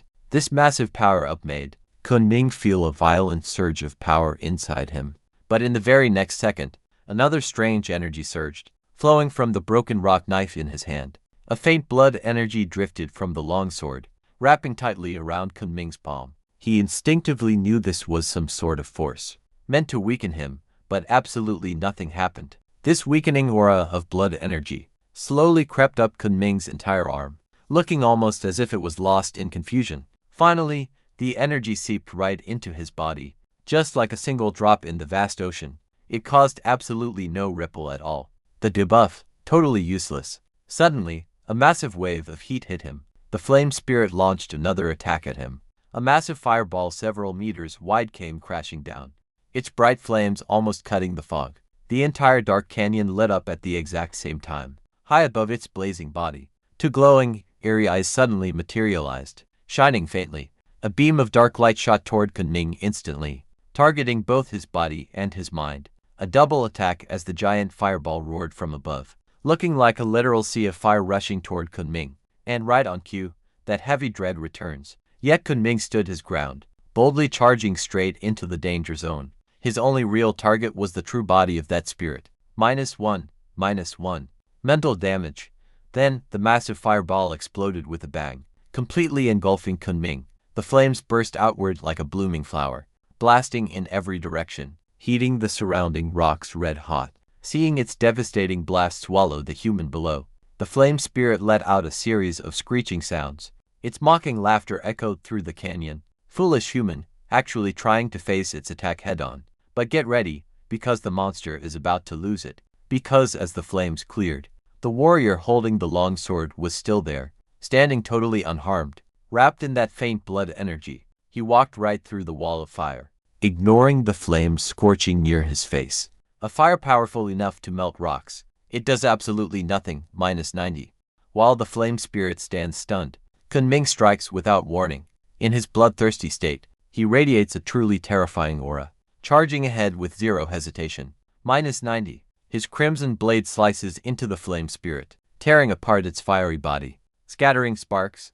Man, this skill is so useful. Seeing his damage output spike by over half, Chun Ming is incredibly pleased. From now on, he must focus on this bloodthirsty buff, and get this, that is only level 1. Higher ranks will surely grant even crazier boosts, though stronger boosts might bring heavier side effects. But for Chun Ming, it is pure power.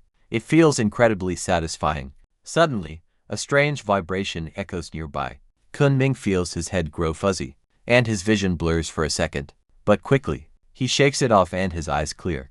Looking closely, he sees the flame spirit is using some kind of mental attack. All the flames on its body turn dark and eerie, looking like a spectral ghost. Seeing Chun Ming quickly break free from the control, it freezes, -90. Before it can even think, his sword strikes again.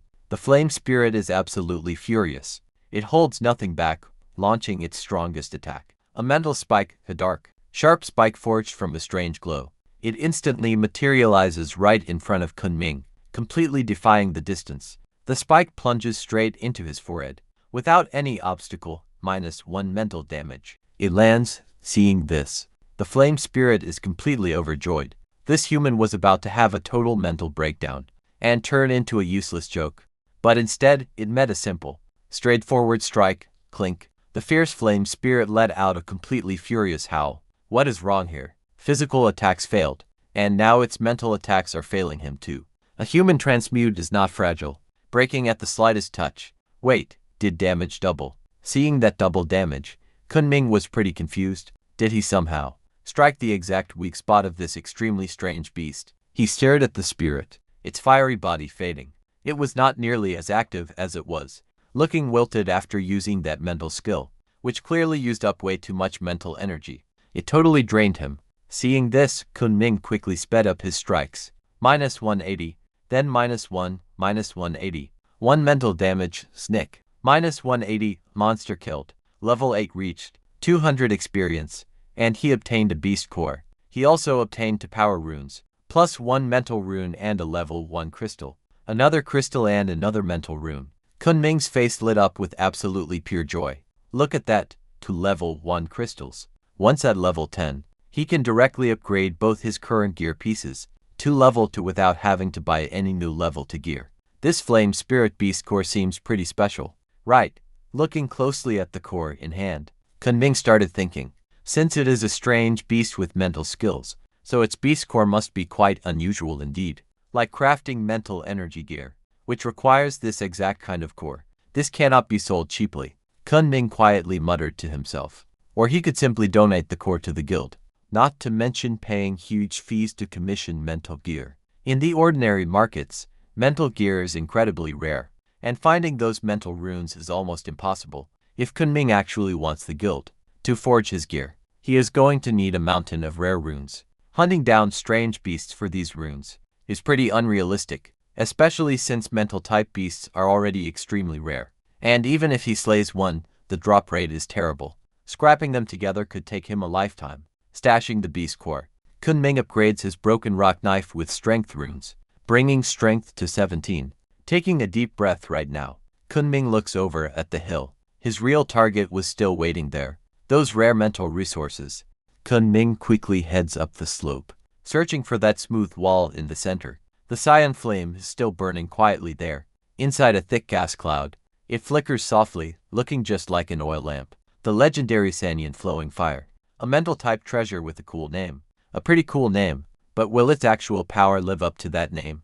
Chun Ming stares closely at the floating flame. His face suddenly changes. Wait, look at this. Examining the strange flame up close, he spots some strange clues. The blue tail of the Xingyang fire, raging intensely with heat. But meanwhile, the main white flame is the exact opposite. It gives off absolutely no heat. Chun Ming actually feels a strange coolness in his palm. Right then, the canyon around him begins to shift. Congratulations! You have cleared the Yunnan Mountain Stream Dungeon. Treasure hunt complete. Collected over 10 energy attribute materials. Hit 1810. Challenge Tier 2. He successfully defeated over 5 guardian monsters. Progress is 6 out of 5. 5 hours, rating is perfect. 20 dungeon points, and he cleared it. A perfect rating, just as expected. He had already pushed himself to the limit. It wouldn't make sense without that perfect rating. Those dungeon points are actually 20. Think of them as basically scores for the big test. After 7 days, the dungeon ranking will drop, and it will be based on points from the job changers. 20 points in this dungeon are enough to match completing 3 or 4 massive dungeons. Other job changers are still struggling hard just to reach level 5, but Chun Ming has already started accumulating points from the Union Mountain Stream Dungeon. Perfect clear reward, 500 experience and epic mental equipment. Epic level, Chun Ming's eyes lit up. He didn't expect to be rewarded with such rare gear. If he wanted to buy this inside the guild, mental equipment would cost way more. An epic level mental gear is almost impossible to find. The Dust Heart Ring, Tier 1 epic mental gear. Just as he was about to check it out, his aura suddenly changed dramatically. Congratulations, you are now level 6. 1200 experience points needed to level up. Chun Ming was only a few hundred experience points away from level 6. The 500 experience points from the clear reward allowed him to hit level 6. Can you even believe this? The Dust Heart Ring also gives a 100-point boost to his mental strength. Chun Ming checked the ring's attributes, and he was deeply surprised. It was already enhanced, with 10 mental rune stones. Realizing this, Chun Ming quickly pulled out the mental rune stones he earned from defeating the flame. Spirits flowed inside his mental space, and sockets them directly into the dust heart ring. Mental power up 110. This is almost equivalent to a full level up. And honestly, he is still nowhere near his limit. A tier 1 item. Epic grade equipment can actually hold up to 30 different rune stones. Finding mental rune stones is a bit tough. He plans to ask some guilds once he returns, to see if they have any. Chun Ming quickly equips the dust heart ring. He checks his stats next. Shield guard, level 6. His strength 80, constitution 30, 545, 50, 20% recovery 435, 19% agility, mental strength 800, skills 20%, C grade, fighting spirit, level 9, triple S grade absolute defense, max level. This outdoor dungeon was completely worth it. Chun Ming is absolutely thrilled. That is the beauty of outdoor dungeons. With enough luck, the rewards are absolutely massive. Of course, greater rewards always bring bigger risks. You could end up in some truly terrifying dungeons and never return. After sorting out his new gear, Chun Ming looks back at the azure flame, glowing softly in his hand. Surely this time, it will be completely smooth sailing, right? I mean, look at how much stronger this flame actually is. Clearly visible to the naked eye. Chun Ming does not hesitate and begins absorbing it, using his mental power to completely wrap the entire flame, and drawing out its pure energy. Unlike the instant absorption of the soul crystal, the azure flame melts in noticeably slower. Sitting quietly on the ground of the valley, pale blue flames float softly near his forehead, emitting a soft glow as time passes by. The flames gradually shrink, until they completely vanish. Chun Ming slowly opens his eyes. Mental strength plus 10.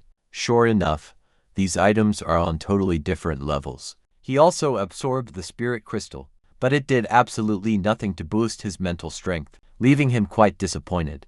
And although this was just a tiny spark, it still added 10. The difference is obvious, though purely in terms of numbers. It is just a mental runestone bonus. The actual meaning behind it is quite different. The main purpose of these rare resources is awakening skills, and after absorbing that Xingyang flowing fire, Chun Ming finally felt some real progress. Think of this absorption of attribute energy to awaken skills as filling a dry pond. There is finally some water pooling at the bottom. Wait, what's happening here? Suddenly, Chun Ming felt something highly unusual. He stared down at his own hands, looking quite surprised at his palms. Poof, a small flash of fire sparked briefly. Just a second later, a sudden shower of sparks erupted from his fingertips. Pale flames flickered with distinct blue trails, and listed right at the very top was Song Yin, whom he had already fully absorbed. Chun Ming stood there completely speechless. Armor break during attacks, adding 20% Song Yin armor break. Staring at the notification floating before him, Chun Ming needed a moment to process it. Honestly, this is absolutely mind-blowing. Directly absorbing such a rare resource granted him an actual skill-like effect. He had definitely heard of this before, but typically only with incredibly powerful resources, considered absolute treasures once they are absorbed, can allow a complete transmute to Preno, unlocking some advanced abilities early. So in other words, since Chun Ming absorbed this Sanyan Flow Fire, his next awakening skill, which involves his mental strength, will center completely around armor break, and he already has early control over it. Is this stuff truly that incredible? It is basically acting like a legendary treasure. Looking at the incredible effects of this Songyan resource, Chun Ming can't help but smile. This is a massive bonus, an absolute jackpot. Think about what you need when fighting stronger enemies. First, sharp attacks. Second, breaking through tough beast armor, which blocks most damage, but a 20% armor break. Trust me, that's way better than raw attack power. Chun Ming's heart races. He gets quite excited just thinking about it. How strong will his new psychic powers actually be? Only time will tell. Chun Ming grabs his battered stone dagger and gives it a few quick test swings. The blade slices clean through the air, leaving a sharp, soft hum behind. And right then, a faint, pale spark flickers in the empty air. Suddenly, a small wave of intense heat erupts. Before long, it fades away like ashes. His strikes are finally more than just basic swings. The change is pretty small, just a tiny touch of fire. It's still a solid start that proves he is growing. Too bad he can't use this azure flame, flowing fire style much more often. This ability is insanely rare. dozens of times stronger than any standard mind crystal. But he still has quite a long way to go, absorbing this elemental attribute energy. To awaken deep psychic skills is incredibly tough. Reaching the absolute peak tier seems almost impossible now. Yet, finding this rare loot in an outdoor dungeon is already incredibly lucky. Still, Chun Ming has only built up a tiny layer of power. Honestly, if anyone else tried this, they probably wouldn't even survive past level 20, let alone hitting level 10 before the big exam rewards. He'll awaken his skills then. Chun Ming makes up his mind. It's not that he hates striving for absolute perfection, but this grind is simply endless. He quietly puts away his chipped stone dagger. Chun Ming looked around. The heavy fog was finally clearing up. It no longer blocked his sight. Having cleared the Yunnan Stream dungeon, everything had completely shifted. The lush green grass was gone, replaced by dry brown dirt. The stream vanished, revealing a grim, dark valley, covered in a thin haze. See, dungeons are weird zones affecting real-world spaces. Once you beat a minor one, the entire zone just snaps right back to normal. So when a summoner gets insanely powerful, altering reality itself, they can spawn dungeons whenever they want. Time to go home. Chun Ming pulled out his phone to check the clock. It was already midnight, and he had zero signal out here. It only served to tell time, but Chun Ming felt completely energized, feeling totally wide awake. Grinding levels in this monster forest seemed like an awesome plan, but right as Chun Ming was debating heading back to the city, or just waiting around until morning sunrise, he suddenly sensed danger nearby. The valley froze. Every single tiny sound in the forest completely vanished. This was not just normal night silence either. It was a creepy stillness, like time itself had frozen. Not a single leaf rustled, not even a tiny breeze. That was when Chun Ming noticed something else. The dense fog across the massive valley was suddenly lifting. Actually, the thick mist blanketing the region was being forcefully swept away by some unseen power. Within seconds, every last trace of haze in the sky completely vanished. Cold, pale moonlight poured over the valley floor once again. What is happening here? This whole setup was getting way too creepy. Chun Ming looked straight up at the sky. There, he spotted a strange glow rising into the dark night. It started dim, then flared intensely. Soon, it resembled a blazing, brilliant moon hanging high. The once dark and shadowy valley had been completely blanketed in pitch-black night, but suddenly, it felt like the heavy clouds had finally parted, revealing the hidden world again. And right then, a long, clear wolf howl echoed out. Chun Ming quickly looked toward the distance. This specific valley lacked those massive forest trees that usually blocked out the sky. Under the bright moonlight, he could see far across to a distant mountain peak. A massive wolf was howling at the sky, with the pale beam shining right on it. Chun Ming could make out its form pretty clearly. It stood beneath the moon with a body easily as big as a small hill, yet somehow still agile and strong. Its thick fur was a mix of pure white and blue, shimmering with tiny, glowing lights. Right now, it held its head high and howled at the bright moon. Then, Chun Ming saw the beast suddenly leap high into the air, stepping right into the void. Wow. Absolutely terrifying. Chun Ming squinted, watching this scene unfold. Look at that, it is actually flying. That is a skill only level 40 or higher can unlock. It is pretty clear. This creature is a truly terrifying tier of beast. Nothing like the weak minions Chun Ming ran into earlier.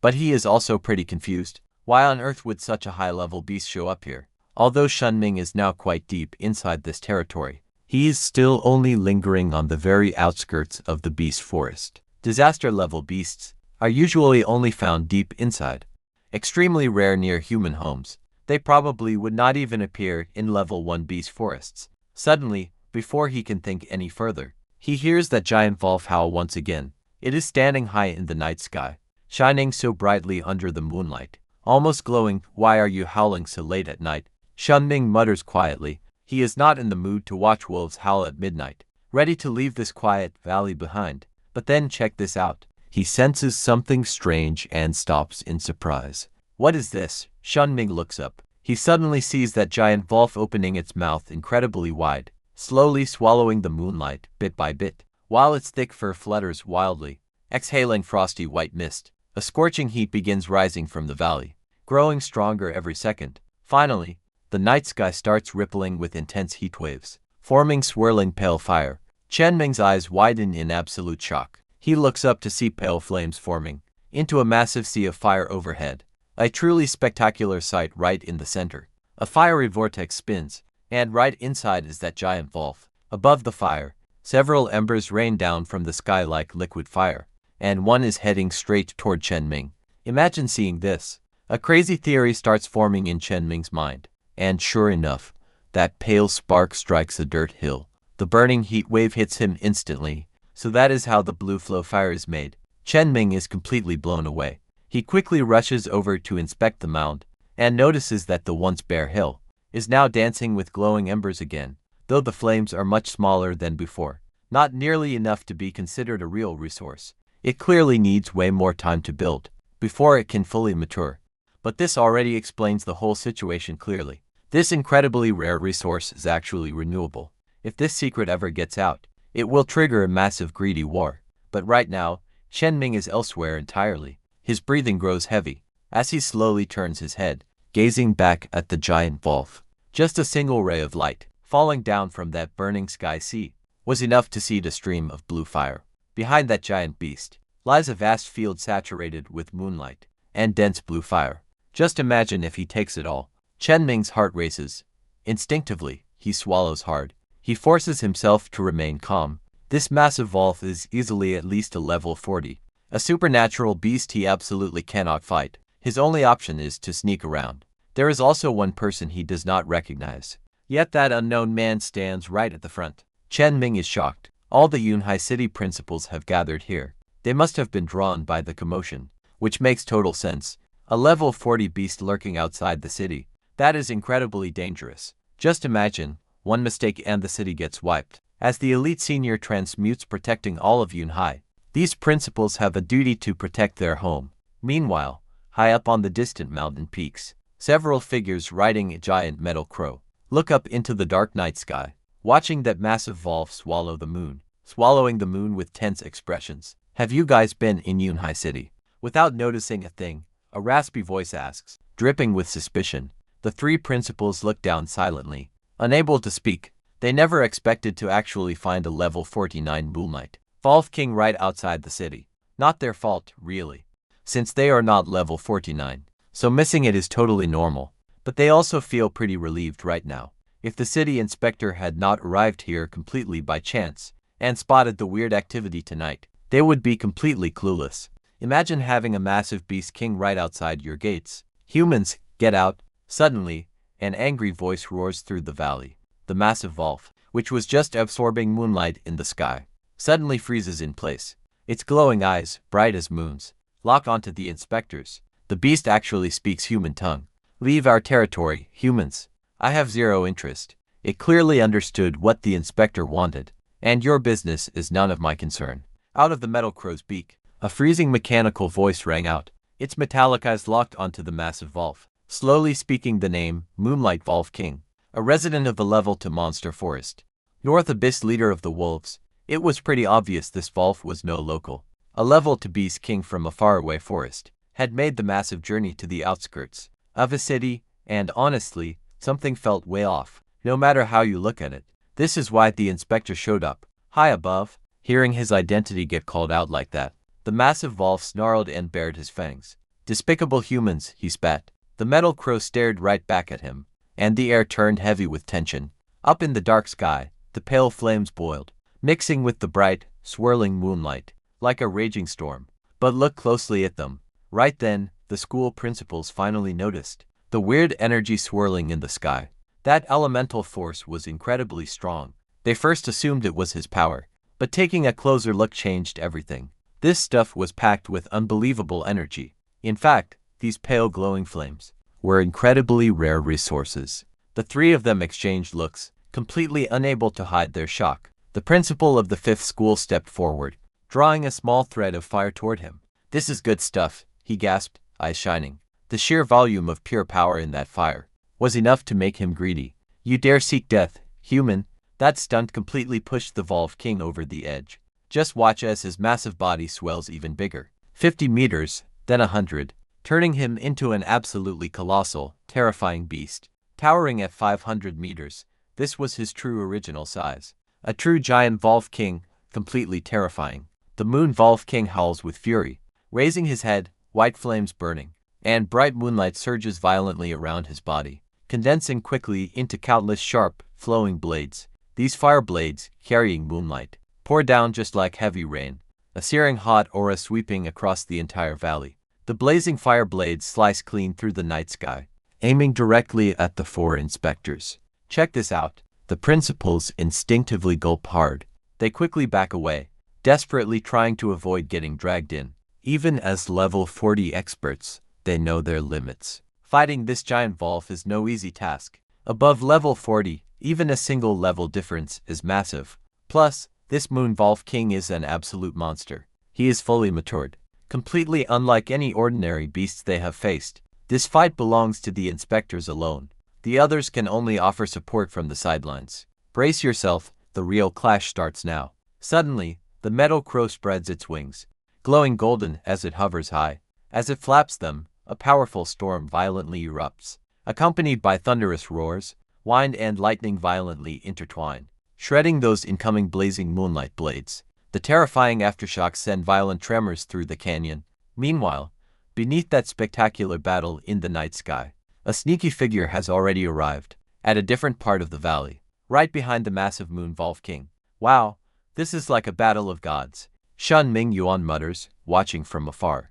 Let them fight as fiercely as they can. He whispers quietly, this just makes my main task much easier. Hidden safely behind the valley, Chun Ming looks up. The sea of fire and strange moonlight in the sky have completely vanished, leaving only terrifying aftershocks behind, shaking the air around the giant Volf, while they fought that mechanic-class warrior. But Chun Ming knew the blazing fire and moonlight were still there. He had sensed them with his mind power, drifting in the night sky earlier. Those pale flames the giant Volf swallowed, intertwined with the flowing faint blue moonlight, creating a glowing river from the sky, pouring down somewhere just ahead. Chun Ming guessed that was the Volf's treasure, and honestly, this plan was beyond insane. Right under a level 40 giant beast, and another level 40 combatant, he was actually going to steal it. Chun Ming pushed his shadow armor, stealth gear to the absolute limit, becoming a blurry shadow. With his feather boots boosting him, he silently darted through the valley, moving at a blinding pace, extra careful not to make a sound. One slip-up would end him. Getting caught would ruin his life. Those fighters are high-ranking officials from Yunhai City, including the principal of Yunhai No. 1 High School where Chun Ming studies. If he got caught, it might not kill him outright. They would probably protect him, but he would lose access to all resources. So watching the beast and the others, the school principals and the mechanic, he refrained from using his mental power. Elite class changers and beasts have insanely sharp senses. One wrong move, and he's dead. Chun Ming tracked where Song Yan and Yuehua had landed, finding a highly unusual area. It was completely enveloped by a swirling vortex of raw chaotic energy. An invisible barrier like a shield blocked the path as Chun Ming crept closer. He senses the energy of this barrier is quite chaotic and wild. He frowns, completely unsure of how to handle it. If it was some dangerous, aggressive trap, Chun Ming could easily smash his way inside. But this barrier is purely defensive. That is his biggest headache. He does not fear the sharpest spear. But facing shields, no thanks. Because he is a pretty strong shield himself. Just then, his senses flare up. His mental power senses a sudden trace. He quickly turns to look back. Wait, what's this whoosh? A blinding streak of light flashes past them, landing nearby. It is actually a person. Chun Ming instinctively worries his cover is blown. But looking closer, he realizes it is a transmuter. He has never seen this guy. Could an expert really be here too? The stranger has snowy white hair. He looks pretty old, with a pair of highly visible white wings growing from his back. A transmuter with an angelic class. Upon arrival, the old man looks straight at Chun Ming. In the next second, Chun Ming feels a powerful wave of mental energy sweep over him. Level 6, and a shield guard too. The old man quickly reads Chun Ming's level. Then, he looks totally confused. How could a mere novice end up here? Spotting Chun Ming, right in front of the chaotic vortex shield, he suddenly pieces everything together. Kid, you have some nerve. The angelic master smirks with a half-smile, and then waves his hand dismissively at Chun Ming. How dare you steal these resources? Leave quickly, this is no place for you. The old angelic master finished his warning, and completely ignores Chun Ming from then on. To him, Chun Ming is just some young rookie who recently got his class change. Wait, is this the forest of exotic beasts? The temporary lair of the Tsinghu Wolf King, along with its giant beast. Nearby, a fierce battle was still raging. Could a level 6 kid really participate? He hesitated. Maybe he should just warn them out of kindness. Then, he looked at the shield ahead, and reached out his hand to test it. Suddenly, the chaotic whirlpool spinning on the shield stopped, and began flowing in reverse. As more whirlpools reversed, the shield slowly grew faint without a sound, until it completely faded away. During this entire process, not a single sound came from behind. Chun Ming watched silently. He didn't run, just took steps back. Seeing this, Chun Ming finally understood. Looks like they just stumbled onto another adventurer. Boom, right at that moment. A furious, earth-shaking roar echoed through the air. It was deafening, causing the entire cavern to tremble. Once the barrier vanished, Chun Ming looked over. The true landscape of this area was revealed. It was a deep, hollow crater. At the bottom lay a small pond, filled with two completely different, glowing liquids. Strange phenomena floated directly above the hollow. Pure white flames rose out of nowhere, bathed in the falling, bright moonlight. But a massive wolf shadow stood guarding the crater. This giant wolf was actually just an illusion, looking exactly like the Wolf King in the distance. Clearly, this was the guardian of the lair, built to stop intruders. And right on cue, the phantom wolf suddenly erupts. With its overwhelming presence, radiating an intense, heavy sense of pressure, the old man reacted in a flash. The moment the phantom appeared, he quickly cast a blurry barrier that covered the entire area completely, keeping the loud noise from spreading out. Then the old man tries stepping down into the hollow, but the moment he gets close, the Wolf King's phantom lunges right at him, slashing forward with its massive paw. Multiple strikes. Crescent-shaped blades of energy come flying, burning with blue flames. The elder doesn't try to block it directly, quickly dodging backward because this is pretty tricky. The old man frowns as he watches the Wolf King's shadow slip back. This is a clone, summoned by the Moonlight Wolf King himself, meaning it strikes with completely ruthless power. Sure, he could easily crush this copy, but that would definitely attract the Moonlight Wolf King's direct attention right away, and then he'd lose his only shot at the prize. With that in mind, the old man stares right down at the hollow's pond. It holds two very different fluids. One is a pale, blazing liquid, while the other shines crystal clear. His gaze locks onto the steps below.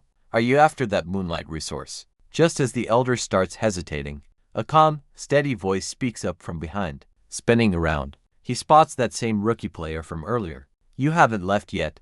The elder's brow furrows. Seriously, is this kid not afraid? Chun Ming looks up, staring right at the barrier protecting the zone. Can we team up? He asks. Cooperate. The old man is totally stunned, staring at Chun Ming with a weird look. A level 6 shield guard. He wonders what they could possibly achieve together. Are kids today really this cocky? I can grab the pool's resources right now. If you help cover up my tracks here. Chun Ming speaks completely honestly. I want the fluid from the Tsangyan flame, and you get the moonlight one. They're currently stuck in a tight spot. Just then, a powerful class changer appeared, easily breaking the tough barrier for him. Now, regarding the old man's current, tough problem. Chun Ming understood it completely. The pond's shadow guard. It wanted all those rare resources, which meant they had to defeat it first. But the giant wolf would definitely notice exactly what was happening. The angelic old man thought, is this kid crazy? Does he not know how weak he is? That Wolf King shadow could easily wipe out a level 10 warrior in one hit. Seriously, where is this level 6 getting his confidence? The old man was getting highly impatient, and really did not want to deal with him. Things were super tense, and now this reckless newcomer was starting unnecessary trouble. Have you decided? Stop wasting my time. Any hesitation will ruin everything. Chun Ming urged. Tremors from the distant battle slowly died down, leaving it completely unclear if the clash had ended. If they delayed any longer, they would get caught. Hearing Chun Ming's warning, the angelic old man actually laughed in pure disbelief. He was shocked that this young kid was actually trying to rush him. Let's see if this kid can actually pull this off. He was absolutely furious now, puffing out his cheeks as he glared. So he agreed instantly. He wanted to watch this fool get utterly crushed, either by a single claw or the giant wolf's tail. With the old man finally agreeing, Chun Ming nodded quickly, walking straight toward the dark hollow. Does this kid have a death wish? He is insanely brave. Watching Chun Ming march forward, The old man frowned deeply, realizing he was serious, but he quickly turned his eyes away. If this kid died, he decided not to step in. After all, he brought it on himself. He had absolutely no fear of what lay ahead. The moment Chun Ming stepped right into the hollow, that giant Wolf shadow reacted instantly. A massive, dark shape rushed right in front of him. Boom! The Wolf King's shadow slammed down its massive paw. Right then, the raw pressure literally distorted the space around them. Without that barrier blocking the impact, this place would have shaken violently. But Chun Ming just stood there perfectly calm, completely unmoved. This was his very first time facing such a terrifying beast. He actually looked up with nothing but pure curiosity. Blazing fire rained down. It looked like a literal storm of flames. What is this kid even thinking? Surely, the old man expected this naive kid to die horribly. Still, he could not look away. Chun Ming was just walking along so leisurely, like he was just taking a stroll, making him grimace. He assumed the kid was just relying on his quick speed, trying to cheat, to quickly snatch up all those pool resources. Instead, the guy was just casually strolling straight in. He even casually looked up, as he watched that giant Wolf King attack get closer. Get ready, because here comes the twist. Chun Ming was about to get absolutely crushed by that massive claw strike, but then he saw something that made him double take. Bang! That devastating claw strike slammed right into him, triggering a massive blast. Yet, that brutal scene he expected never happened. The giant claw, that legendary Wolf King's shadow, just froze right in front of Chun Ming. It just completely stopped. How is that even possible? A summoned skill shadow shouldn't have any consciousness. It only attacks anyone stepping close to the hollow. So why was it just bowing down to this newbie? Something was seriously wrong, but in the next second, the old man's jaw dropped, as he noticed the very tip of that claw was slammed directly onto the young man's shoulder. It was not that the shadow stopped attacking, but that the strike was forcefully blocked, and even the shockwave from the impact simply, strangely vanished. As a high-level class changer, the old man could clearly track the elemental energy. That previous strike from the shadow was like hitting absolute nothingness, not just the attack itself, but the trailing flames and explosive force as well. Did not fully explode. What is happening? The old man completely lost his cool. This was his very first time seeing such craziness. He literally rubbed his eyes, just to make sure he wasn't hallucinating. Then, he watched Chun Ming move, and that giant Wolf King shadow lunged again too. Boom boom boom. A flurry of brutal attacks rained down instantly, one after another, making the entire cavern shake. The old man watched, his heart beating fast. Against such non-stop pressure, even he would struggle to survive for long. That was his biggest problem, despite his great strength. If he did not eliminate that Wolf King shadow, he could never tank the damage and escape alive. But if he actually destroyed it, it would definitely alert the real Moonlight Wolf King. Yet right now, in this moment, someone was casually tanking the Wolf King shadow and walking right into the hollow. Wait, look at this. He is only level 6. -1, -1. Another -1 as Chun Ming strolls across the cave. The air above is thick with massive ghostly claws, raining down relentlessly, each strike packing a devastating impact, aiming to crush everything underneath them. Those dense flames and moonlight merge into explosive blasts, showing off an absolutely terrifying display of power. The cavern floor shakes violently. Finally, he reaches the central pool. Chun Ming leans over, inspecting the strange liquid. Two completely different fluids are swirling inside, divided by a perfectly sharp line. Liquid azure flame melting fire, a fire element spirit resource. Moonlight glass, a light element spirit treasure. Chun Ming's eyes immediately lit up. This wasn't the usual flowing fire from earlier, but pure molten fire. The intense azure flame had completely liquefied. Its density was absolutely off the charts. Just a single drop of this, probably, took countless standard azure flames to create. He quickly swallowed his excitement and prepared to harvest the liquid. But wait, his eyes suddenly lock in, right at the exact spot where the molten fire and the moonlight merged. A tiny, plain-looking sphere caught his eye. It drifted silently between the two materials, sitting right at the boundary of ice and fire. Chun Ming immediately used his mental probe to scan Azure Flame Core, but it was far above his scanning limit. He caught his breath. Then he pulled two specialized flasks from his mental space and silently started collecting the resources right out of the Azure Flame pool. The molten fire and moonlight glass weren't even rare. Once finished, they barely filled a single standard-sized bottle. With that done, Chun Ming stepped out of the hollow ground. He completely ignored the brutal onslaught coming from the Wolf King's illusion. Instead, he just held the azure flame, liquid fire in one hand, and the shining moonlight glass in the other. He strolled out, leaving the old man utterly speechless. Honestly, the old guy is questioning his entire reality. He had never dared face that moon Wolf King's direct strikes, yet they did absolutely nothing against a mere level 6 transfer student. It was like the kid was totally immune to the Wolf King, and his clothes only slightly dusty after all that. To be honest, the old man has lived for decades, and yet, this is the first time he has encountered such an utterly bizarre situation. Could it actually be that this young man has awakened the legendary skill of invisibility, or maybe a temporary triple S level invisibility skill? But wait, isn't he only C level? Since when do C level shield guards get skills like total invisibility or invincibility? Suddenly, nothing makes any sense. Then, the old man considers another wild theory.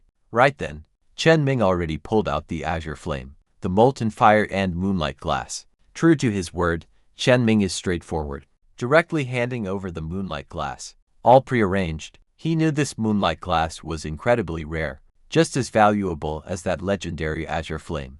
But he kept his promise without any hesitation.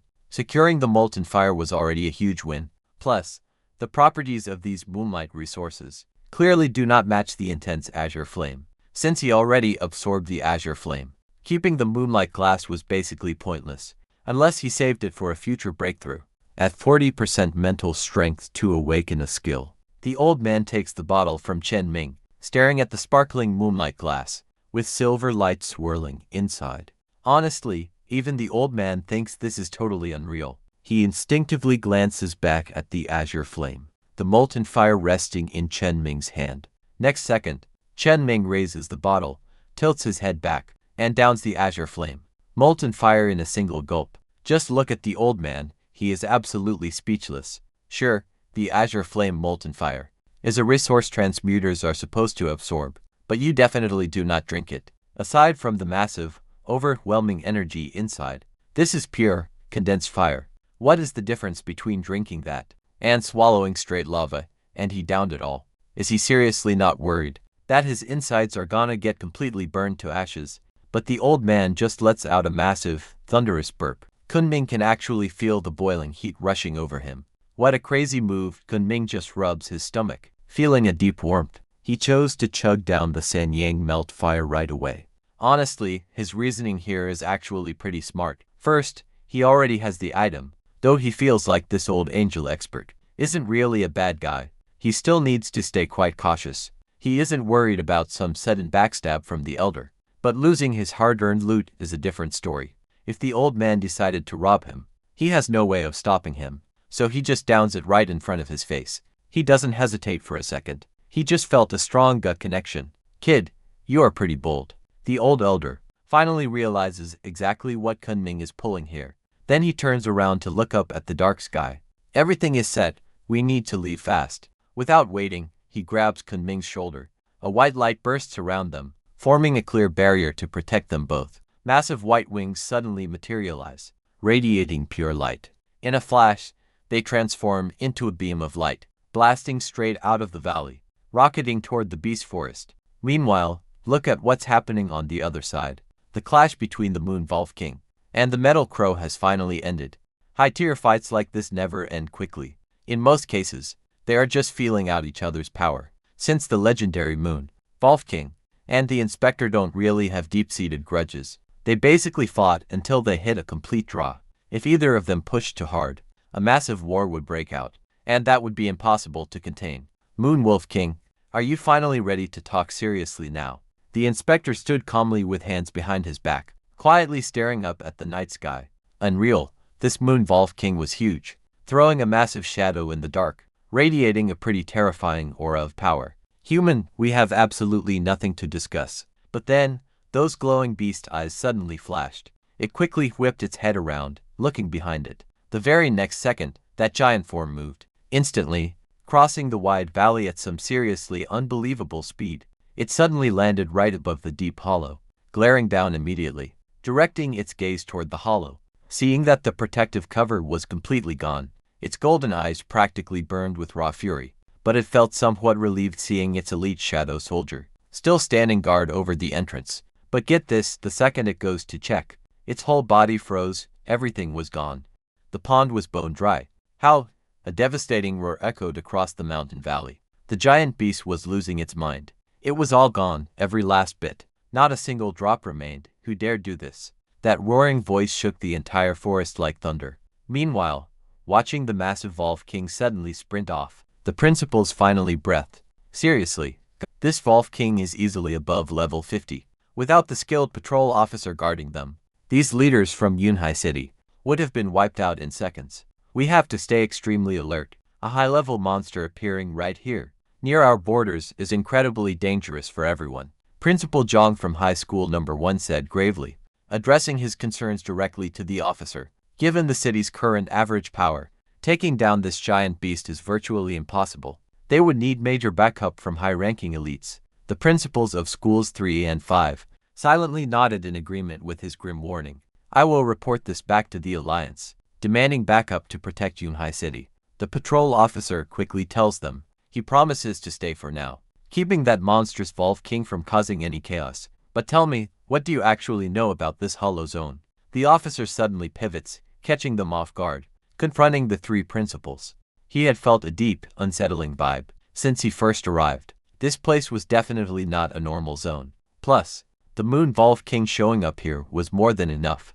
As the patrol officer lets the question hang, the three principals finally realize the truth. Before they can even finish, a blood-curdling roar completely cuts them off. They whip their heads toward the dark sky and spot the Moon Wolf King returning. But something about its body seems incredibly wrong. Its glowing size has literally doubled now. With blood-red eyes, it radiates a deeply fierce and furious aura as it charges right toward them. It feels like the whole night sky is collapsing. Seriously, what could make this beast go completely wild? Meanwhile, the long night finally starts to fade. A soft, early dawn begins touching the horizon, high above the endless beast forest. A brilliant beam of light tears through the clouds, shooting directly toward the distant Yunhai City. Only as it reaches the very edge of town does the bright streak crash into the suburbs. The glow dissolves, revealing two figures. One young kid and an old man. Chun Ming just experienced flying for the first time. And honestly, he is quite curious. This old guy is actually pretty amazing. He even grabbed him while escaping that absolute chaos. Hey there, young man. Are you really okay? The old man sets Chun Ming down, scanning his body with worrying. Right now, Chun Ming is looking kind of strange. His bare skin glows a strange red. After downing that powerful Sun Yin, molten fire, he can feel a massive wave of energy expanding. Inside him, his internal organs are heating up like crazy. Wait, is that normal? He is already starting to take some serious damage. If his physical strength weren't so incredibly high, Chun Ming would have exploded by now. But get this, he is actually completely chill. To Chun Ming, his body is just feeling a bit warm. No big deal, just a minor. I'm good, thanks a lot senior for helping me escape. As Chun Ming speaks, thick hot air puffs out of his mouth like a furnace. The old man stares. You call this fine? He honestly thinks that if this kid lit a match, he would literally start spitting flames, or even blow up right in front of him. Well, forget it, you should leave now. He wanted to chat more with this young guy, who casually drinks magma to learn his story, and find out which powerful family he belongs to.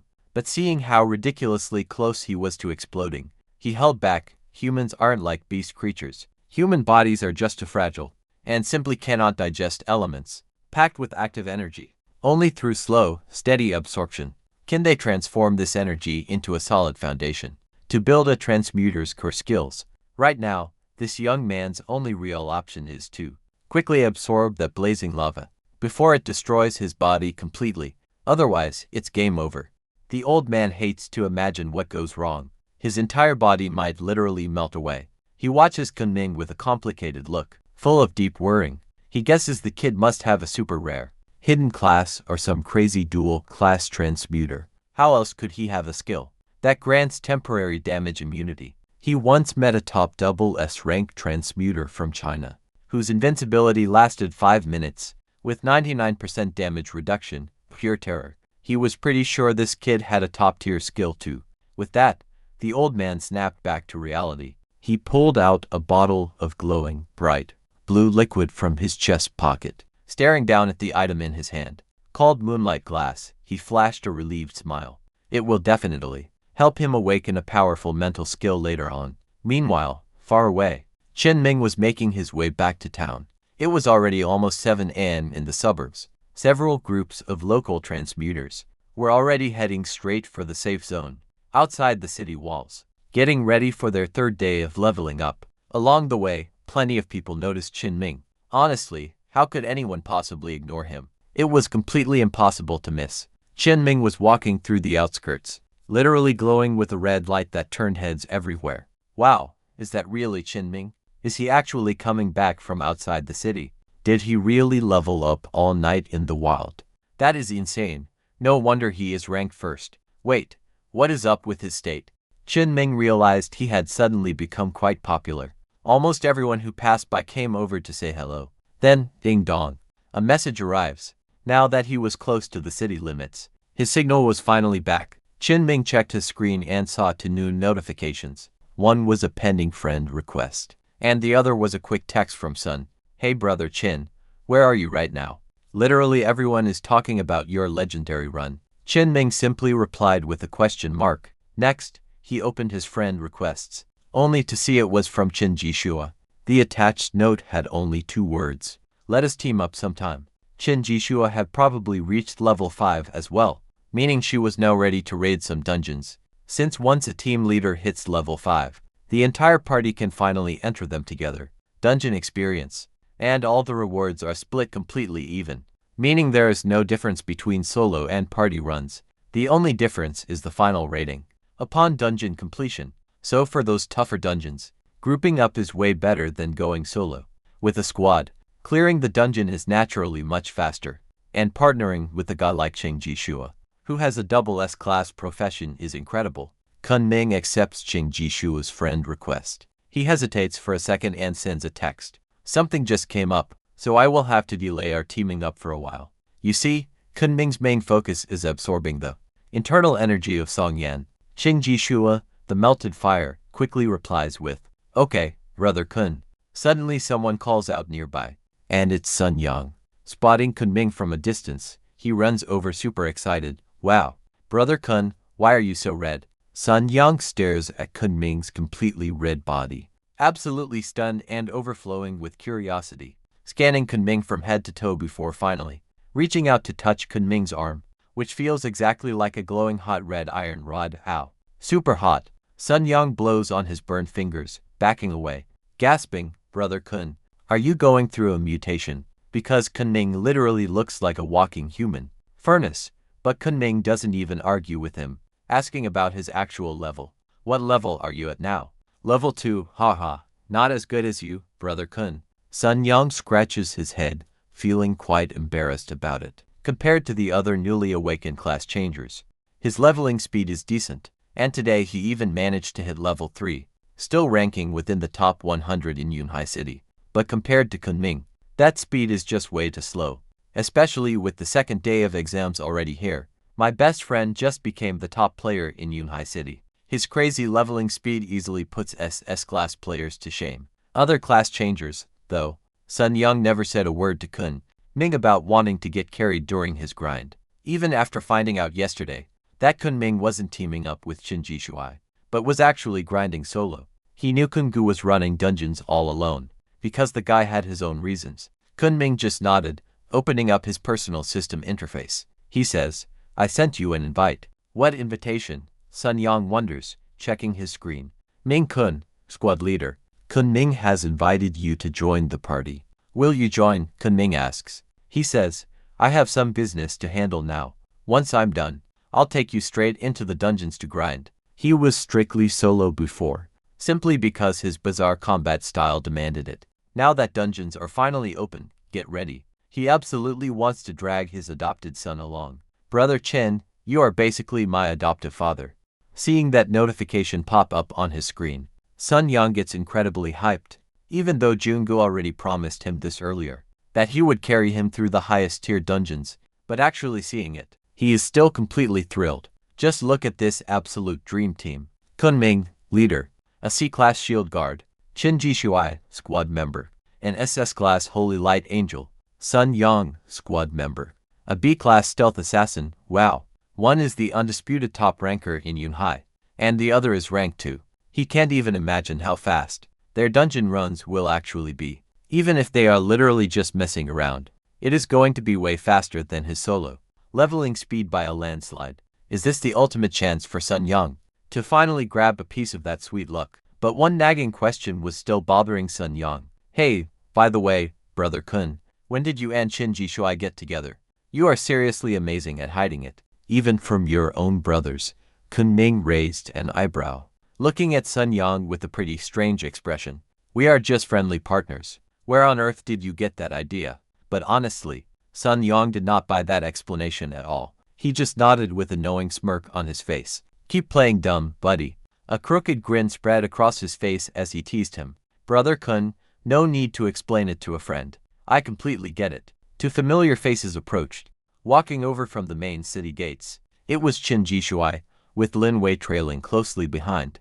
Look, sister-in-law is here, Sun Yang whispered immediately to Chun Ming. Since Qin Jishuai was part of their morning squad, and Chun Ming was helping her level up, they were bound to hang out more. Now, Sun Yang knew he was pretty good at messing up, but this time, he wanted to be helpful. Maybe he could help his buddy and sister-in-law get closer, much closer. Plus, he wanted to make a great impression on Qin Jishuai, so she would not think their team was a total joke, all because of him. He really did not want his mistakes ruining things for Chun Ming's big romantic future. Are you busy? If not, get lost. Hurry up and beat it. Chun Ming glared at Sun Yang with a pretty annoyed look. Got it, I hear you.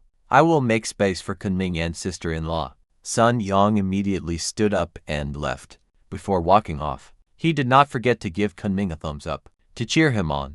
Qin Jishuai then walked over with Lin Wei. Sun Yang's voice was pretty loud just now, so she definitely heard every word. Chen Ming figured Qin Jishuai would feel pretty embarrassed, or maybe even stop Sun Yang and clear up those rumors about him. But she didn't. Instead, Qin Jishuai confidently walked up, looking just as calm as ever. However, the big-eyed girl standing right behind her seemed to stare at him with some real hostility. Are you okay? Is your body alright? Shinjitsu called out to Chen Ming from afar. She noticed Chen Ming was literally glowing red. As she got closer, she realized his body looked like it was burning hot, as if his entire body might melt at any moment. Chen Ming waved his hand. No problem. Ate a rare resource. I will absorb it once I return. She frowned slightly. A rare resource turned his body red. He looked like a human furnace. Even with all her experience, she was completely baffled. See, for anyone changing jobs, consuming raw resources like that is a massive taboo. Most people who try it do not survive. But since this was Chen Ming, it actually made sense. Wait, there is still room on the team, right? Qin Jishuai brought up forming their team. Of course, we have 2 spots. Chen Ming nodded, agreeing the limit is 5 people. Himself, Qin Jishuai, the newly arrived Sun Yang, plus 2 spots. Okay, let Lin Wei join us too. Lin Wei was that big-eyed girl behind Qin Jishuai, and a grade support. Chen Ming had actually heard of this profession, a unique support role. Unlike normal support roles, a contract master can only assist one person, but the person they buff gets a massive boost. It is a highly powerful bonded support, especially when paired with the right partner. No wonder her leveling speed beats even the 3S grade transplanters back in Yunhai, following after Qin Jishuai, a double S transplanter, and a grade contract. Master support can easily rival a double S rank. They invited support Lin Wei, bringing in a grade contract master on board. Chun Ming sent the invite, and since Lin Wei works closely with Qin Jishuai, he naturally would not refuse. Lin Wei, the grade master, officially joined Team Dawn. Then, Qin Jishuai casually asks, when are you free next? I got a special dungeon talisman. Chun Ming instantly gets excited. A special dungeon key. His mind immediately goes to Yunnan Mountain, the ravine run that made him super rich. Naturally, he is incredibly hyped for another dungeon key, especially since we all know how insanely rare those keys are. Chun Ming knew his friend was inviting him to conquer a new dungeon challenge. He smiles, it should be soon, though he's not entirely sure, judging by how incredibly fast he absorbs high-tier resources. This Sangyan Molten Fire is top tier, but it won't take long. He might even wrap it up this morning. Great, I will wait for you. Once they pass the city gates, Chun Ming heads straight over to the guild. He absolutely needs to cash in all his collected beast cores and upgrade some of his gear while there. A quick trip for some buying and selling. It's still early morning. The massive guild hall is practically deserted. Just 5 minutes later, he walks out. Check this out. Selling those cores got him 10 gold coins, dozens of times more than his yesterday earnings. Most of that profit came from 2 mysterious cores, 1 level 7. Wind Spirit core alone is worth 2 gold coins, matching the value of all his others. Chun Ming gathered these from hunting, while climbing from level 3 to level 6. Beast cores from wild monsters are worth plenty, making them the perfect material for crafting high-tier gear. And check this out, they might even drop epic gear. A level 8 Flame Spirit Beast core sells for 6 gold coins. Cores packed with spiritual energy are mandatory for making spirit gear. Initially, Chun Ming wanted to visit the forge and have them craft a spiritual item, but after obtaining that epic dust heart ring, it was no longer needed. Broken rock knife gave 20 strength. The ring gave 300 spirit. At the exact same time, Chun Ming overhauled his basic iron sword, adding 10 strength through the guild's forge, removing 10 strength runestones as well. He spent nearly 10 gold coins to grab 19 spirit runestones at an insane price. Man, this stuff is ridiculously expensive. One single spirit stone costs 5 times the regular price. After trading and selling all day, he barely made a single gold coin. Honestly, there is no way around it. Grinding mobs to fully power up that ring will take forever. The passive takes far too long. Chun Ming might be past level 10 by then. Let us check out his stats. Level 6, 83 strength. Constitution 30/45 50. 20% recovery, 19% agility. Spirit power 10-20. 20%, not bad. My spirit power already broke 1000. With that finished, Chun Ming headed home to start training seriously. Let us see how much stronger I can get. He felt a bit excited. The Azure Flame alone had given him a massive boost, and that was merely a single tiny spark, pouring down from the dark sky in that valley, creating a river of molten fire. What he swallowed was already a thick liquid.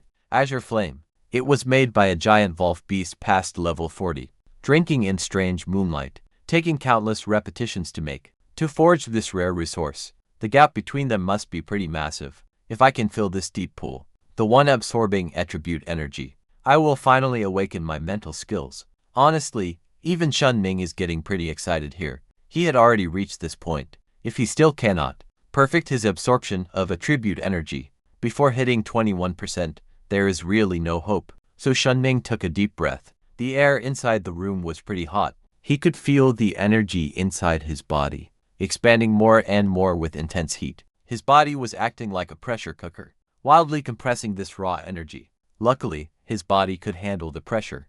Otherwise, this violent baptism might have crushed his organs. Chun Ming softly closed his eyes, trying to calm down as much as possible. Soon, it felt like some force was pulling him. His consciousness sank deep into his body.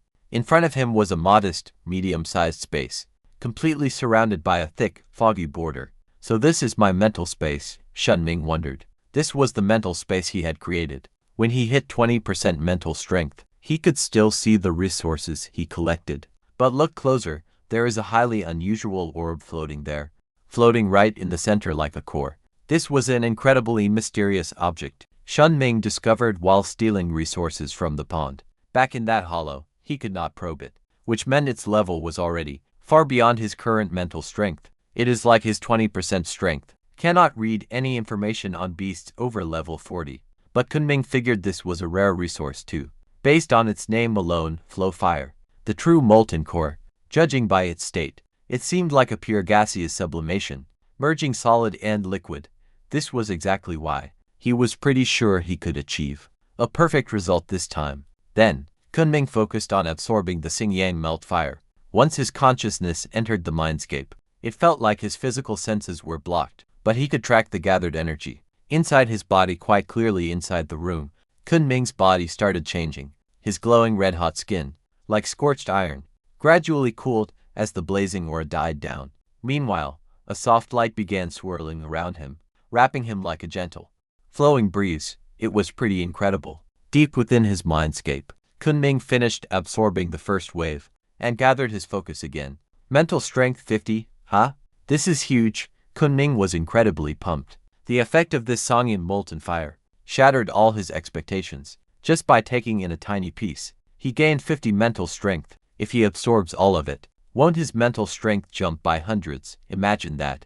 That's basically like leveling up multiple times. His mind power would skyrocket. See, rare resources, mostly awakened skills, and raw stat boosts are just bonuses. Yet this extra boost is reaching hundreds of points, and the core effect is even crazier.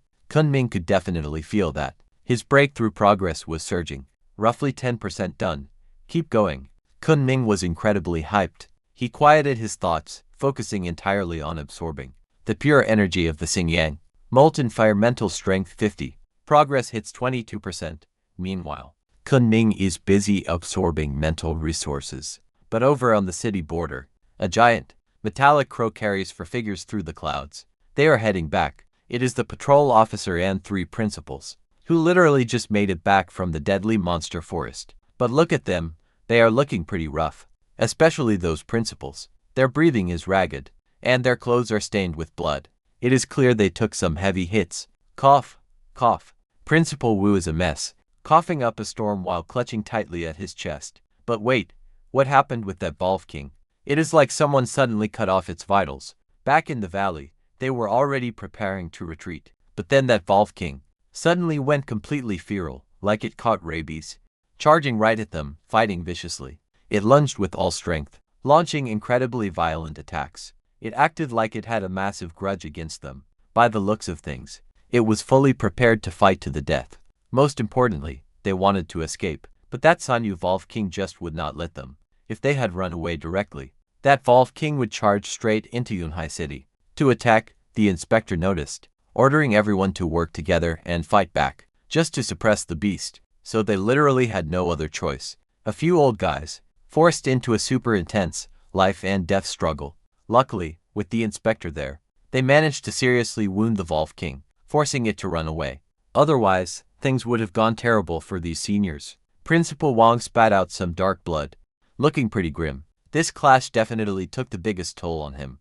That massive Songyu Wolf King. He held a deep grudge, definitely, focusing solely on him, and all because he took a single strand of Songyan. Sure, that strand of Songyan was rare, but for a level 49 Songyu Wolf King, it was probably not even worth a toothpick to it.